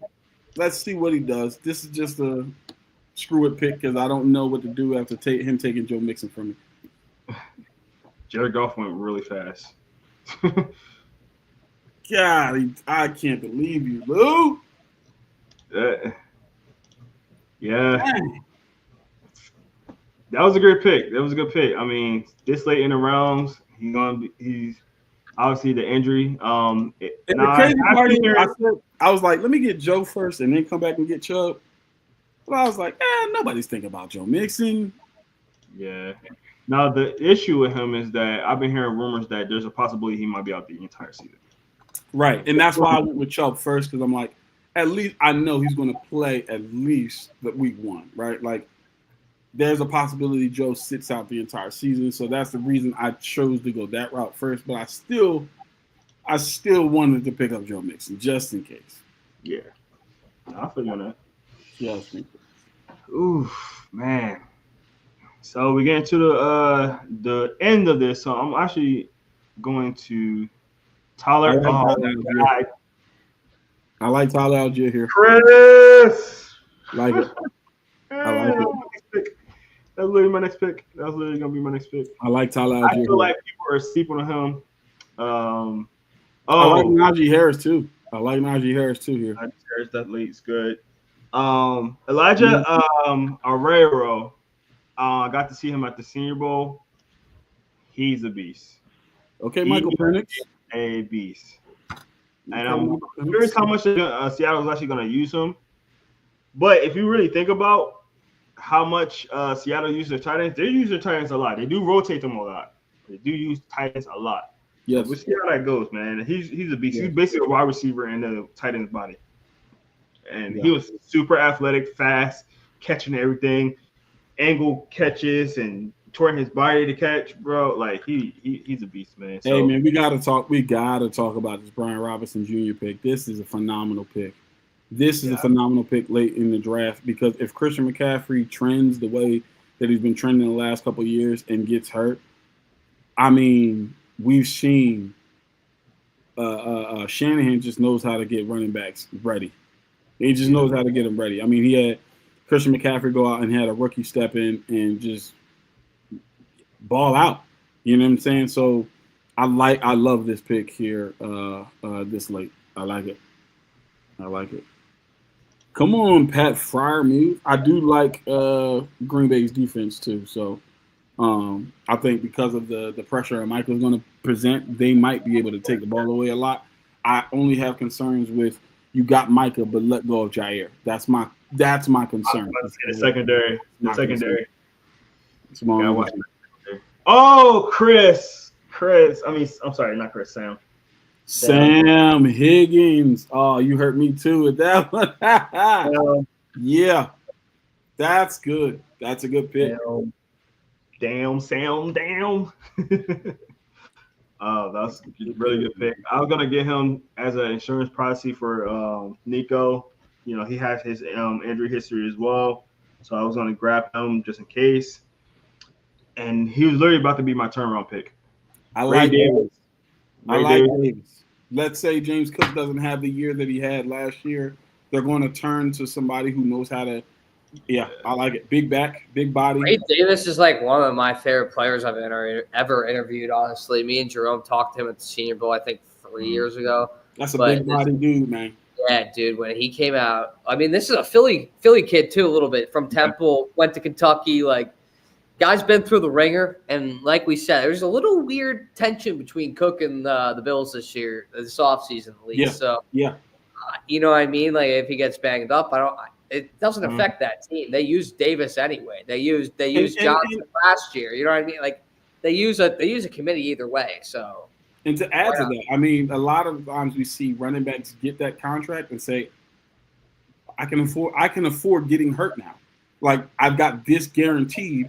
I can afford getting, and so they run harder. You see what happened to his brother? Yeah.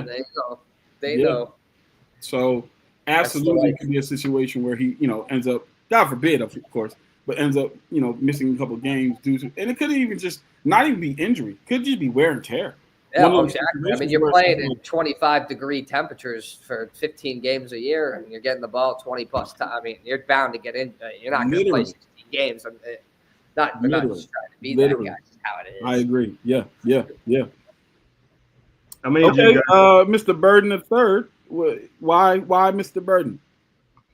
Really good slot guy. I got DJ Moore on the team as well, so something happens to him, Luther's going to be the next guy up.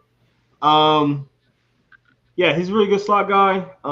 Very productive in college. I'm sure Sam knows a lot about him being in that on the West Coast over there. But yeah, Lewis laughing at you, bro.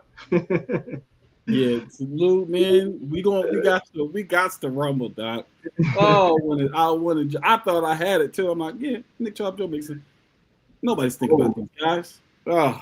Got our first kicker off the board, probably one of the best ones in the league right now, Mr. Brandon Aubrey. I like it. Very good pick right there. Yeah, I'm happy that nobody picked the kicker within the top 10. Yeah, I agree. I feel like that happens every year. Like, wait. I agree. Grabbing a kicker, then is way too early. I'm liking, guys getting defenses again late. This is round 14, right? It's cool. Like I'm okay with that 100%. Yeah. I mean, I feel like I got a solid team. There's a couple of picks that I wish I had. It's all a mind game. When you picking that late too, you gotta think about what other people are going to do. And another reason why I don't like picking that late, I like to pick in the middle so I can just make my picks. Yeah. Where when you're at the end, you gotta especially with Sam, and Sam's smart as hell. So I gotta think of all right, where's Sam's gonna pick right here? Should I pick in that position just in case he try to get this guy? You know what I mean? Absolutely. That's the part about that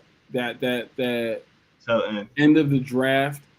And you also, not just the end of the draft, because you have to worry about the person next to you and they're back-to-back picks. Like, you can't, you don't want to miss because it's like they could swing around and then take the guy that you were still, kind of keen on. But then, like you said, you're going against a fantasy draft champion two-time champion in Sam, who knows how to draft, right? So it's just like that double whammy of like, man, like he's got a back-to-back, and he's proven that he's nice. Like, I can understand. I get it. I hate picking near Sam. I really do hate picking near Sam, and I feel like me and Sam is always picking near each other. I get it. Listen, man, I was talking crazy about Jacksonville's offense. And my questions about their offense, and honestly, I think this is why this guy got out of there, man. But I do believe he will fill the Tank Dell role until Tank Dell comes back. If and when Tank Dell comes back from injury this year, so I think Christian Kirk. I think it's a situation where the guy can still fly, and I think in Houston's offense, I think he could be a solid weapon. So. I'm not mad at taking him here. And now just because I want to round out my team a little bit here and not have to worry about it, I'm going to go ahead and grab me my kicker now. Okay. Jake Bates. I like it. Of course he gets the Eagles defense. Now, I'll say this. I know a lot of people are going to be like, Eagles defense not that great, blah, blah, blah. You got to think about the players they still have, and there are a sack-ready team, and they got a lot of good players still on that team. So that's a sleeper. Wait, you said the Eagles? Yeah. I don't know about sack-ready. I think run stop ready and pressure on the quarterback ready, but I'm not sure about sack because I'm not 100% on Nolan Smith as a pass rusher. Losing Josh Sweat absolutely hurts. Obviously, you don't have Milton Williams in the rotation as well, so I don't know if guys are going to be as fresh. I do like Jahad Campbell. I think Jahad Campbell has the potential to potentially be a great pass rusher, but because he's a rookie and I haven't seen it yet, that's where I'm like, I don't know if I can say. I think they're going to pressure the quarterback. I think they're going to collapse the pocket, particularly from the inside out. So that could lead to more sacks. I could absolutely see that happening, but I'm just concerned with. Again, I gotta see Nolan Smith toward the last quarter of the season, and especially in the Super Bowl, showed us flashes like I got it now, especially being mentored by Brandon Graham. But again, with Jahad Campbell on the other side, I just reserve saying sack heavy. I think pressure heavy might be for me a better statement. Okay. I mean, you already know that what's his name's going to get a whole bunch of double teams. Yeah. Jalen Carter. Honestly, I don't think he gets double teams. I'm being completely honest. I don't think Jalen Carter sees a lot of double teams. I think the unsung hero of your defense is Jordan Davis. Like, I don't think people really understand how many double teams he sees to free up Jalen Carter to go one-on-one. Because he's 340 pounds, you cannot put one guy on Jordan Davis. And you people forget, he can move. He's agile. The guy is actually really athletic. So I think he's one of the fastest pound for pound. Dude. And so, like, I think that's what frees up Jalen Carter with the one-on-ones. And there's nobody in the NFL outside of maybe Quentin Nelson that's going one-on-one against that guy. So I think Jalen Carter has a potential to have a Chris Jones type of year. But let's be clear. I think it's not just because of the talent. I think it's also because he's sitting next to a guy who you don't want to double team. Or excuse me, single team. You got to double team Jordan Davis. If I had to pick, I'm picking Jordan Davis. Because he falls on my quarterback, that could be season. Correct. I'm picking the Lions defense here. I'm going to trust that their defense get back to health. And what are you talking about? Trust, man. As long as they stay healthy, I think they're going to be a top 10 defense. Yeah. And I get what you're saying. As long as they stay back to health, right? As long as they stay healthy. But if they stay healthy, without question, I think Terrion Arnold coming into his second year, he's going to have figured out his hand situation. Like, I think he's not going to hold as much. Obviously, we saw Branch. The dude is just, I mean, he's Marlon Humphrey Jr., right? Put him in the slot, put him outside, put him in safety. He's going to ball. Joseph, I believe he led the league in picks last year. Aiden Hutchinson coming back, and before he got hurt, was looking to be the defensive player of the year. As long as they stay healthy, that's going to be a top 5 defense, man. Or top 10. Quick update on the game. Notre Dame just scored. My boy CJ Card just got his first NFL touchdown. So what's the score? What's score alert? 7-7. 7-7. Go Irish. That's from my pop. Dad, if you watching, love you. Hey. Okay, right, Sam. What's Sam doing? Let's see what he got here. Rookie. Got the rookie. Okay, got a rookie and then got Blake Corum. I like the Blake Corum pick. I do like that because, listen, Kyron Williams goes down. It's the Blake Corum show. Blake Corum, if he doesn't break his arm, honestly, probably sees more touches last year. Like, if we're being completely honest, I mean, if he probably takes away from Kyron Williams being a top 5 running back. Like, I think Blake Corum is, I mean, and obviously Michigan showed it, man. Like, the dude, he's a pro. He fears no one. He ducks no smoke. The dude is he's solid. Fearless, man. I love that guy. He's definitely a leader in the locker room as well. Blake Corum is the guy you want dating your daughter, and he's the guy you want in your locker room. Period. I agree. I agree. I also think I struggle pronouncing his name, but the guy I just took, a Yamanor from Tennessee, I think there's a chance that he, plays a lot this year. There's not a lot of receivers there, and when your quarterback's young like that, it's important that there's guys that come in with him that have chemistry with him. And I've seen that in the past where, it might not be the most talented guys, but also I think Cam Ward's one of those leaders that he believes in those guys no matter how talented they are. So it'll be interesting to see what Titans receivers step up. And I'm not willing to take a flyer on a guy that's already locked into playing time. I mean, he's going to play no matter what. They're not deep enough to not play him. And he's a 4th rounder. They invested a 4th rounder. 4th rounders are 4th rounders. No, and the fact that they cut Xavier Refusado, who was, Cam Ward's guy. I was just about to. Yep. Tells you a lot about that kid. Tells you a lot about him. They cut the guy that, your quarterback had the most familiarity with. Dustin, I hate you. I should have took Matthew Stafford, but I was thinking about it. I mean, you didn't miss with Justin Herbert though. Like, you didn't miss. Like, I get why you would want Matthew Stafford. The upside is way higher.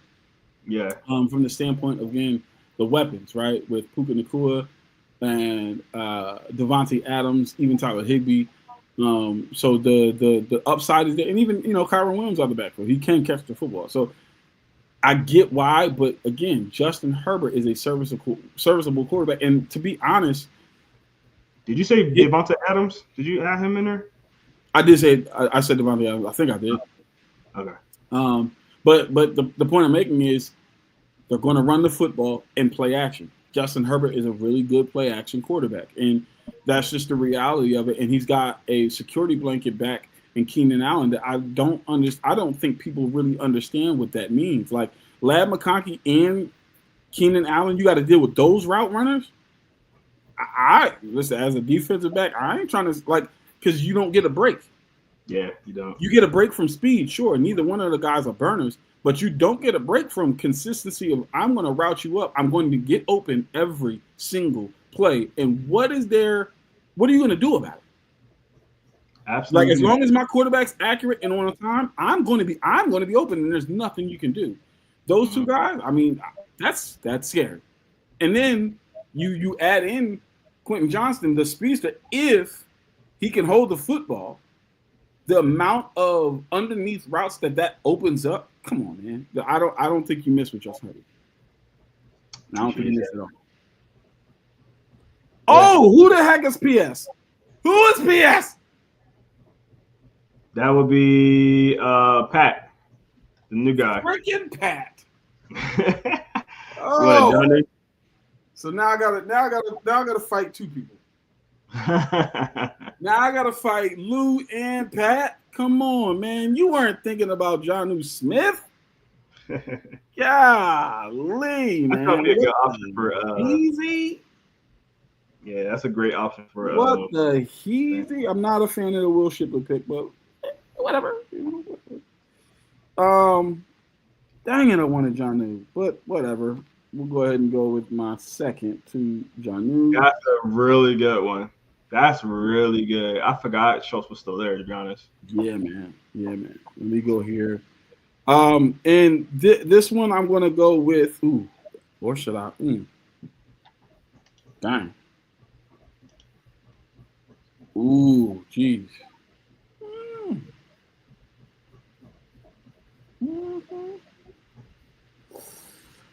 Do I go with tried and true or do I go with potential explosion? That's the question. At this point, potential. You know what? You're right. Okay, I like it. And you got his quarterback. So. Yep. And that was the reason I that was another reason I was questioning. I'm like, I got the quarterback wide receiver duo if he ends up starting to. If he can give me Rashid Shaheed type of production, that's a solid flex. You know what I mean? It's a solid flex player that I can plug in there. But I mean, we're in the last round. I mean, how do you guys feel about before we get to your last pick? How do you guys feel about your team? Solid team. It's always hard picking at the end. Like I said, I got some potential guys. I got some really good ones. My biggest thing is I gotta make sure Christian McCaffrey stays up. But all my guys are solid dudes, especially the first four. Chuba, proven that he's a guy. He just got that contract last year. So he's gonna be the guy there. Christian McCaffrey's right over there as well with the injuries. We'll see how he does. But a full year off, basically last year, he should be good. And I'm hearing good things out of the camp with him. Nico Collins, I do feel like he's gonna stay up. He was the best receiver in the first 4 weeks of the season last year, the best receiver. So if he could keep that up, I truly feel like he's gonna be good. Yeah, I like my team. I got some solid quarterbacks. I always kind of quarterback farm anyway. But at the same time, we all go. I said this every single year. The draft is the centerpiece of your team, but that's not the end of your team. You're still gonna go waiver wire. You're still gonna do trades. You're still gonna do this, and that. And just because how it looks right now on the board where everybody is, doesn't mean that's how they're gonna play out for the season. You get what I'm saying? So we don't know exactly how the season's gonna play out. There's always injuries. There's always people getting benched. Somebody getting outplayed. There's a whole bunch of factors that go into it. So make sure if you're not happy with your draft, it's okay. As long as you didn't go crazy or like draft a kicker in the first round, you should be fine. Just work those waiver wires. Do what you gotta do. I'm liking Dustin's team, bro. He's sniping some good backup players from me. He really is. Yeah, I'm liking two teams so far. I'm just kind of scrolling through. I like Ray's team really. I love Ray's team. I mean, Bijan Robinson, Aaron Jones as your running backs, Drake London and Jackson Smith and Jigga as your starting wide receivers, and Trey McBride as your starting tight end. Tedero McMillan, I think, a guy that people have been saying like he's almost unguardable. I mean, that's going to be a very, very interesting year for his rookie. And then Bo Nix, man, that's a really solid starting lineup. And I'm looking at Darren's team, man. I'm not mad at his team. I like Justin Jefferson and AJ Brown as the starting wide receivers. My only concern is obviously his running backs, but I'm not too mad at it. And then like I said, Juan. I think Juan did pretty well with Baker Mayfield, Derrick Henry, James Conner, Amon-Ra St. Brown, and Scary Terry, and Mark Andrews. Now his bench, I have concerns with, but his starters, I think, as long as they stay healthy, man, I think that's a really, really, really solid team. Yeah, I'm not mad at it all. Yeah, it'll be a very, very interesting season. I made me draft the wrong guy. You drafted the wrong guy. Yes. Oh no. It's okay. But yeah, I'm looking at Darius' team, and it's so young. I'm so concerned, but at the same time, I'm like, I'm so intrigued, man. Like, it's so young, but it really could. We could be cooked. Like, we could be cooked. If these guys have breakout years, we could be cooked.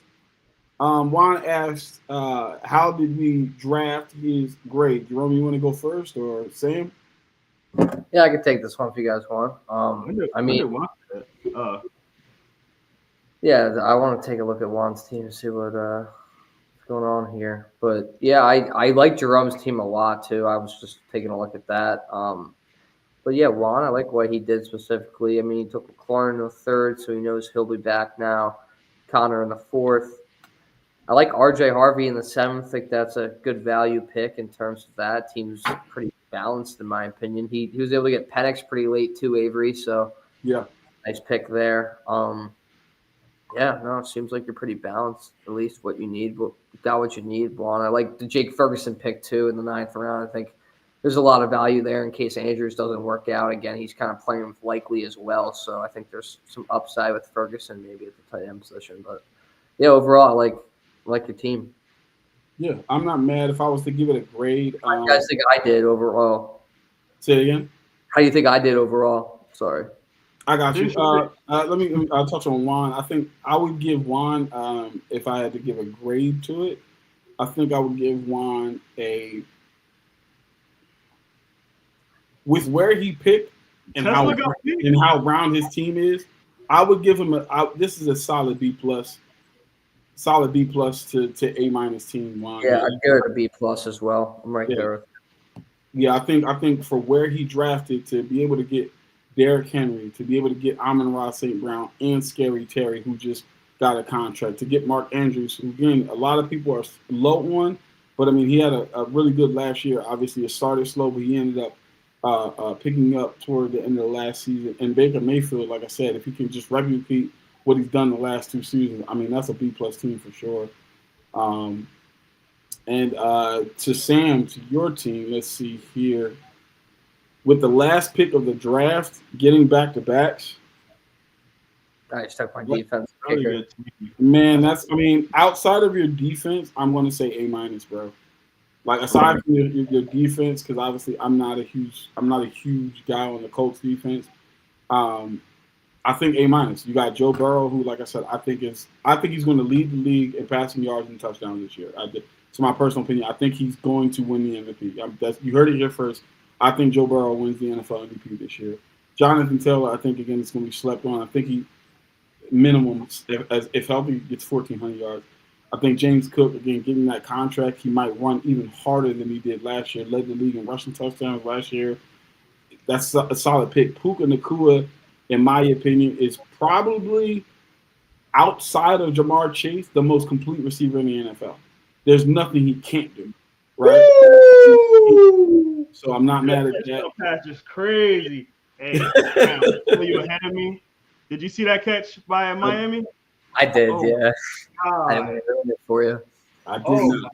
But I would say, again, Devontae Smith. And when you got Devontae Smith, that's what it pushes this team from a B plus to an A minus, because getting Devontae Smith as late as you did, absolutely great pick. And George Pickens, like I said, the upside, I mean, the way he tracks the football is just ridiculous. But the main thing for me is your bench, man. Having Cooper Kupp on your bench, having Juwan Jennings on your bench, having Blue on your bench, having Justin Fields on your bench, that to me, A minus for sure. For sure. Yeah, I see in the comments we want a couple more graded, but we can take a look at them, or I can grade one of them, Avery, and you can take Patrick's. But just looking at Allen's team, I like what he did generally. Banking on the Titans a little bit, though. Yeah, I know he's a Titans fan, so I get it. In I mean, if Ridley's able to have a season, but I like your bench as well. Able to get Pacheco there, so I think it provides some insurance if Pollard isn't what you need to be. I think I'd rate this one closer to like a C average. I think I'd give closer to that, just to be completely honest. But I like the Kittle Purdy stack. You got Bowers as well, so you're going heavy on tight ends. It's an interesting team for sure. Yeah. Yeah, and Yeah, with that flex position, you can change out those positions. So, I know I gave him a little heartache on, the tight ends, but since we do have a flex, you're able to do something like that. Yeah, and Bowers and Kittle are both threats, so you can't blame him for starting both. Yeah, and with my 2 minutes, real quick, I'll grade Patrick. I would say this to me is a C plus. And the reason I say C plus and not B minus is because in a lot of these positions, we're banking on upside here. I think Jalen Hurts is obviously solid, right? I think he's going to do what he does. But I think you're banking on plus side for HM simply because, like, the division that they play in, I'm concerned about that offense. People are starting to key in on that quick pace and all the different things like that. I wonder if he's a smaller back. I wonder if he's going to be able to withstand the entirety of the season and then not having Mostert to back that up. Questions there for me. Alvin Kamara, obviously always consistent. Like, I don't think you missed there. CeeDee Lamb, I don't think you missed there. I do think production potentially drops just because of having George Pickens on the side. But if George Pickens can't get open, because separation is an issue for George Pickens, CeeDee Lamb could absolutely eat. Courtland Sutton, very consistent. But again, banking on upside with Tyler Warren, that's a rookie. Banking on upside with Travis Hunter, that's a rookie. Banking on upside with even the Cardinals defense. Banking on upside with Stephon Diggs, who's coming off an injury.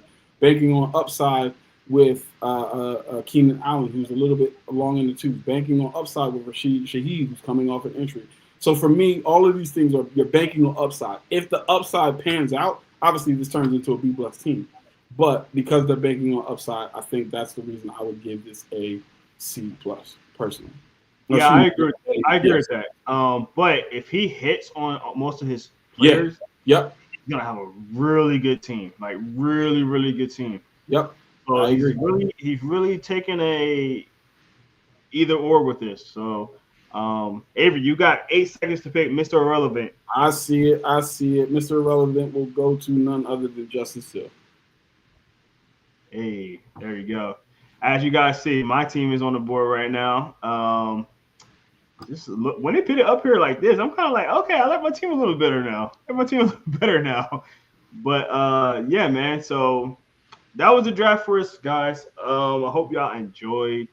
I really did enjoy doing this, and I always will enjoy doing this with you guys for sure. Hey, go in the comment section and let us know how we did for sure. Real quick before we get off, who had the best draft? Avery. I would have to look at all the teams, but just based on what I saw, just initially, I would have to go personally, and it's not to be biased. I would put myself at 3. I would put Juan at 2, and I would put Sam at 1. I think Sam being at the last pick of the draft, but utilizing his back-to-backs really well. He's got an extremely balanced team. I don't think that he's top heavy at any position. I think he drafted extremely well. Obviously, again, we're talking about a 2-time champ here, so he knows what he's doing. He's got a strategy. He sticks to it. I'm not mad at this team at all. So if I had to pick, I'm leaning towards Sam, but I'm not mad at my team, and neither am I mad at Juan's team. What about you? Yeah, I like Sam's team. I'm actually gonna pick Sam's at 1. Like, just looking back at what he did with the position he did, he did really well for himself. And I actually forgot he got Devontae and Pickens back to back. So that's really good right there. Joe Burrow, Jonathan Taylor, Puka. I mean, you can't go wrong with what he did. He really did outdid himself. After that. You know what? I'm gonna throw another name in there real quick though. I'm gonna throw in Ray's team. Like I mentioned it before. I gotta throw Ray's team in there too, man. They I'm gonna bump myself out of the 3 spot. I'm gonna put Ray's team at 3. I'll drop the 4. I think 1, 2, and 3 goes to Sam, Juan, and Ray. Yeah, for me. But go ahead, continue. I think Darren has a real chance to be up there. That 3 wide receiver set is insane. Like, Justin, AJ, and T, that's going to be an issue. Tyler, if he can stay the way he kind of been as far as a solid quarterback. He could be good. The running backs, it's a little iffy, just but Trey Henderson, we'll see how he do in New England. Andre Swift, I had him last year. He's a very solid guy. Like he's not like extravagant, but he's gonna give you points. He's gonna give you at least 10 points a week, close or at least close to 10 points a week. So I you're like gonna be. the. Oh, sorry, Jerome. I Go like ahead. the Wheaton's team too. I think to give him a shout out, I think he had a really nice draft. Just looking at his roster top to bottom, he's got Jane Daniels, Saquon, Chase Brown, Garrett Wilson, Xavier Worthy, Abuka, and Dallas Goddard in the starting lineup. I think he did pretty well for himself in terms of that, and even his bench, I like a lot. He's got Rome on his bench. He's got Jordan Addison coming after the 4 games. He's able to get Jared Goff as his backup quarterback. He took Joe Mixon as well, so he took some flyers and was able to get a pretty good starting lineup to hold him over too. So I liked his draft a lot. I will say this about my team. I just realized this too. Both my running backs are week 14 buys. That is the first week of playoffs. Haha. That's crazy. I think Pat had a good draft too. Shout out to the Rook here. Yeah. Pat does have a He good had a draft. pretty decent draft and took his wild card picks too, and Travis Hunter and Stephon Diggs, both guys that can easily be top 15 receivers, top 20 receivers potentially this year. But he's kind of banking on one of them to maybe becoming fantasy relevant. But I like Warren. I think Sutton's heavily underrated now that he's a real quarterback and a real offense, and Sean Payton and whatnot. CeeDee Lamb's going to do what CeeDee Lamb does. He's got Kamara, Achane, Jalen Hurts, and yeah, I like his team too. So shout out Pat and Luis for me. Yeah, I like it. Well, hey man, it's not the end of the season. It's the beginning of the season. So if we did not mention your team, like I said, do your thing. Yeah, Waiver wires, people get injured. You never know. So it could be maybe the last team now and gonna be maybe the first team later on. You never know. So and keep that in mind for all your viewers as well. Make sure y'all know that, like, hey, it might not be the draft that you wanted, but at the same time, listen, keep going, moving. You never know how the season goes. Hey, last year I traded Stephon Diggs and he got injured 2 weeks after. So just think about listen, that. One season I traded for Russell Wilson. I gave away Cam Newton, and that was Cam Newton on the Patriots. I'll leave that there. Oh, yeah. Okay. Well, that's going to do it for us today, guys. We appreciate each and one of y'all. I'd like to thank my co-hosts, Avery Collins and Sam Kirk. Always a pleasure having you guys out there and being on here for sure. You're going to see a lot more from us this season. The season's coming right away. So make sure you follow us on Inside the Hashes. Air It Out is coming back, baby. Air It Out coming back. Yes, sir. Next Wednesday. So make sure y'all tune in for that, man. I can't wait to go watch y'all do your thing again next week, man. And it's been a long time waiting, so I can't wait. We're gonna have some fun with it. Y'all gonna do your thing. Talk some NFL. Hopefully me and Ray get back. Been trying to contact Ray. Please pray out for him. He's going through some stuff the last couple of years, but we're gonna try to get that back going. If not, man, we're gonna do some college. We're gonna figure out some stuff for college football as well. But again, appreciate y'all guys for tuning in. This was our 2025 live fantasy draft. If you missed it, if you just tuning in, go back, rewatch. Let us know how we did. Who's the best team? Comment section right down there.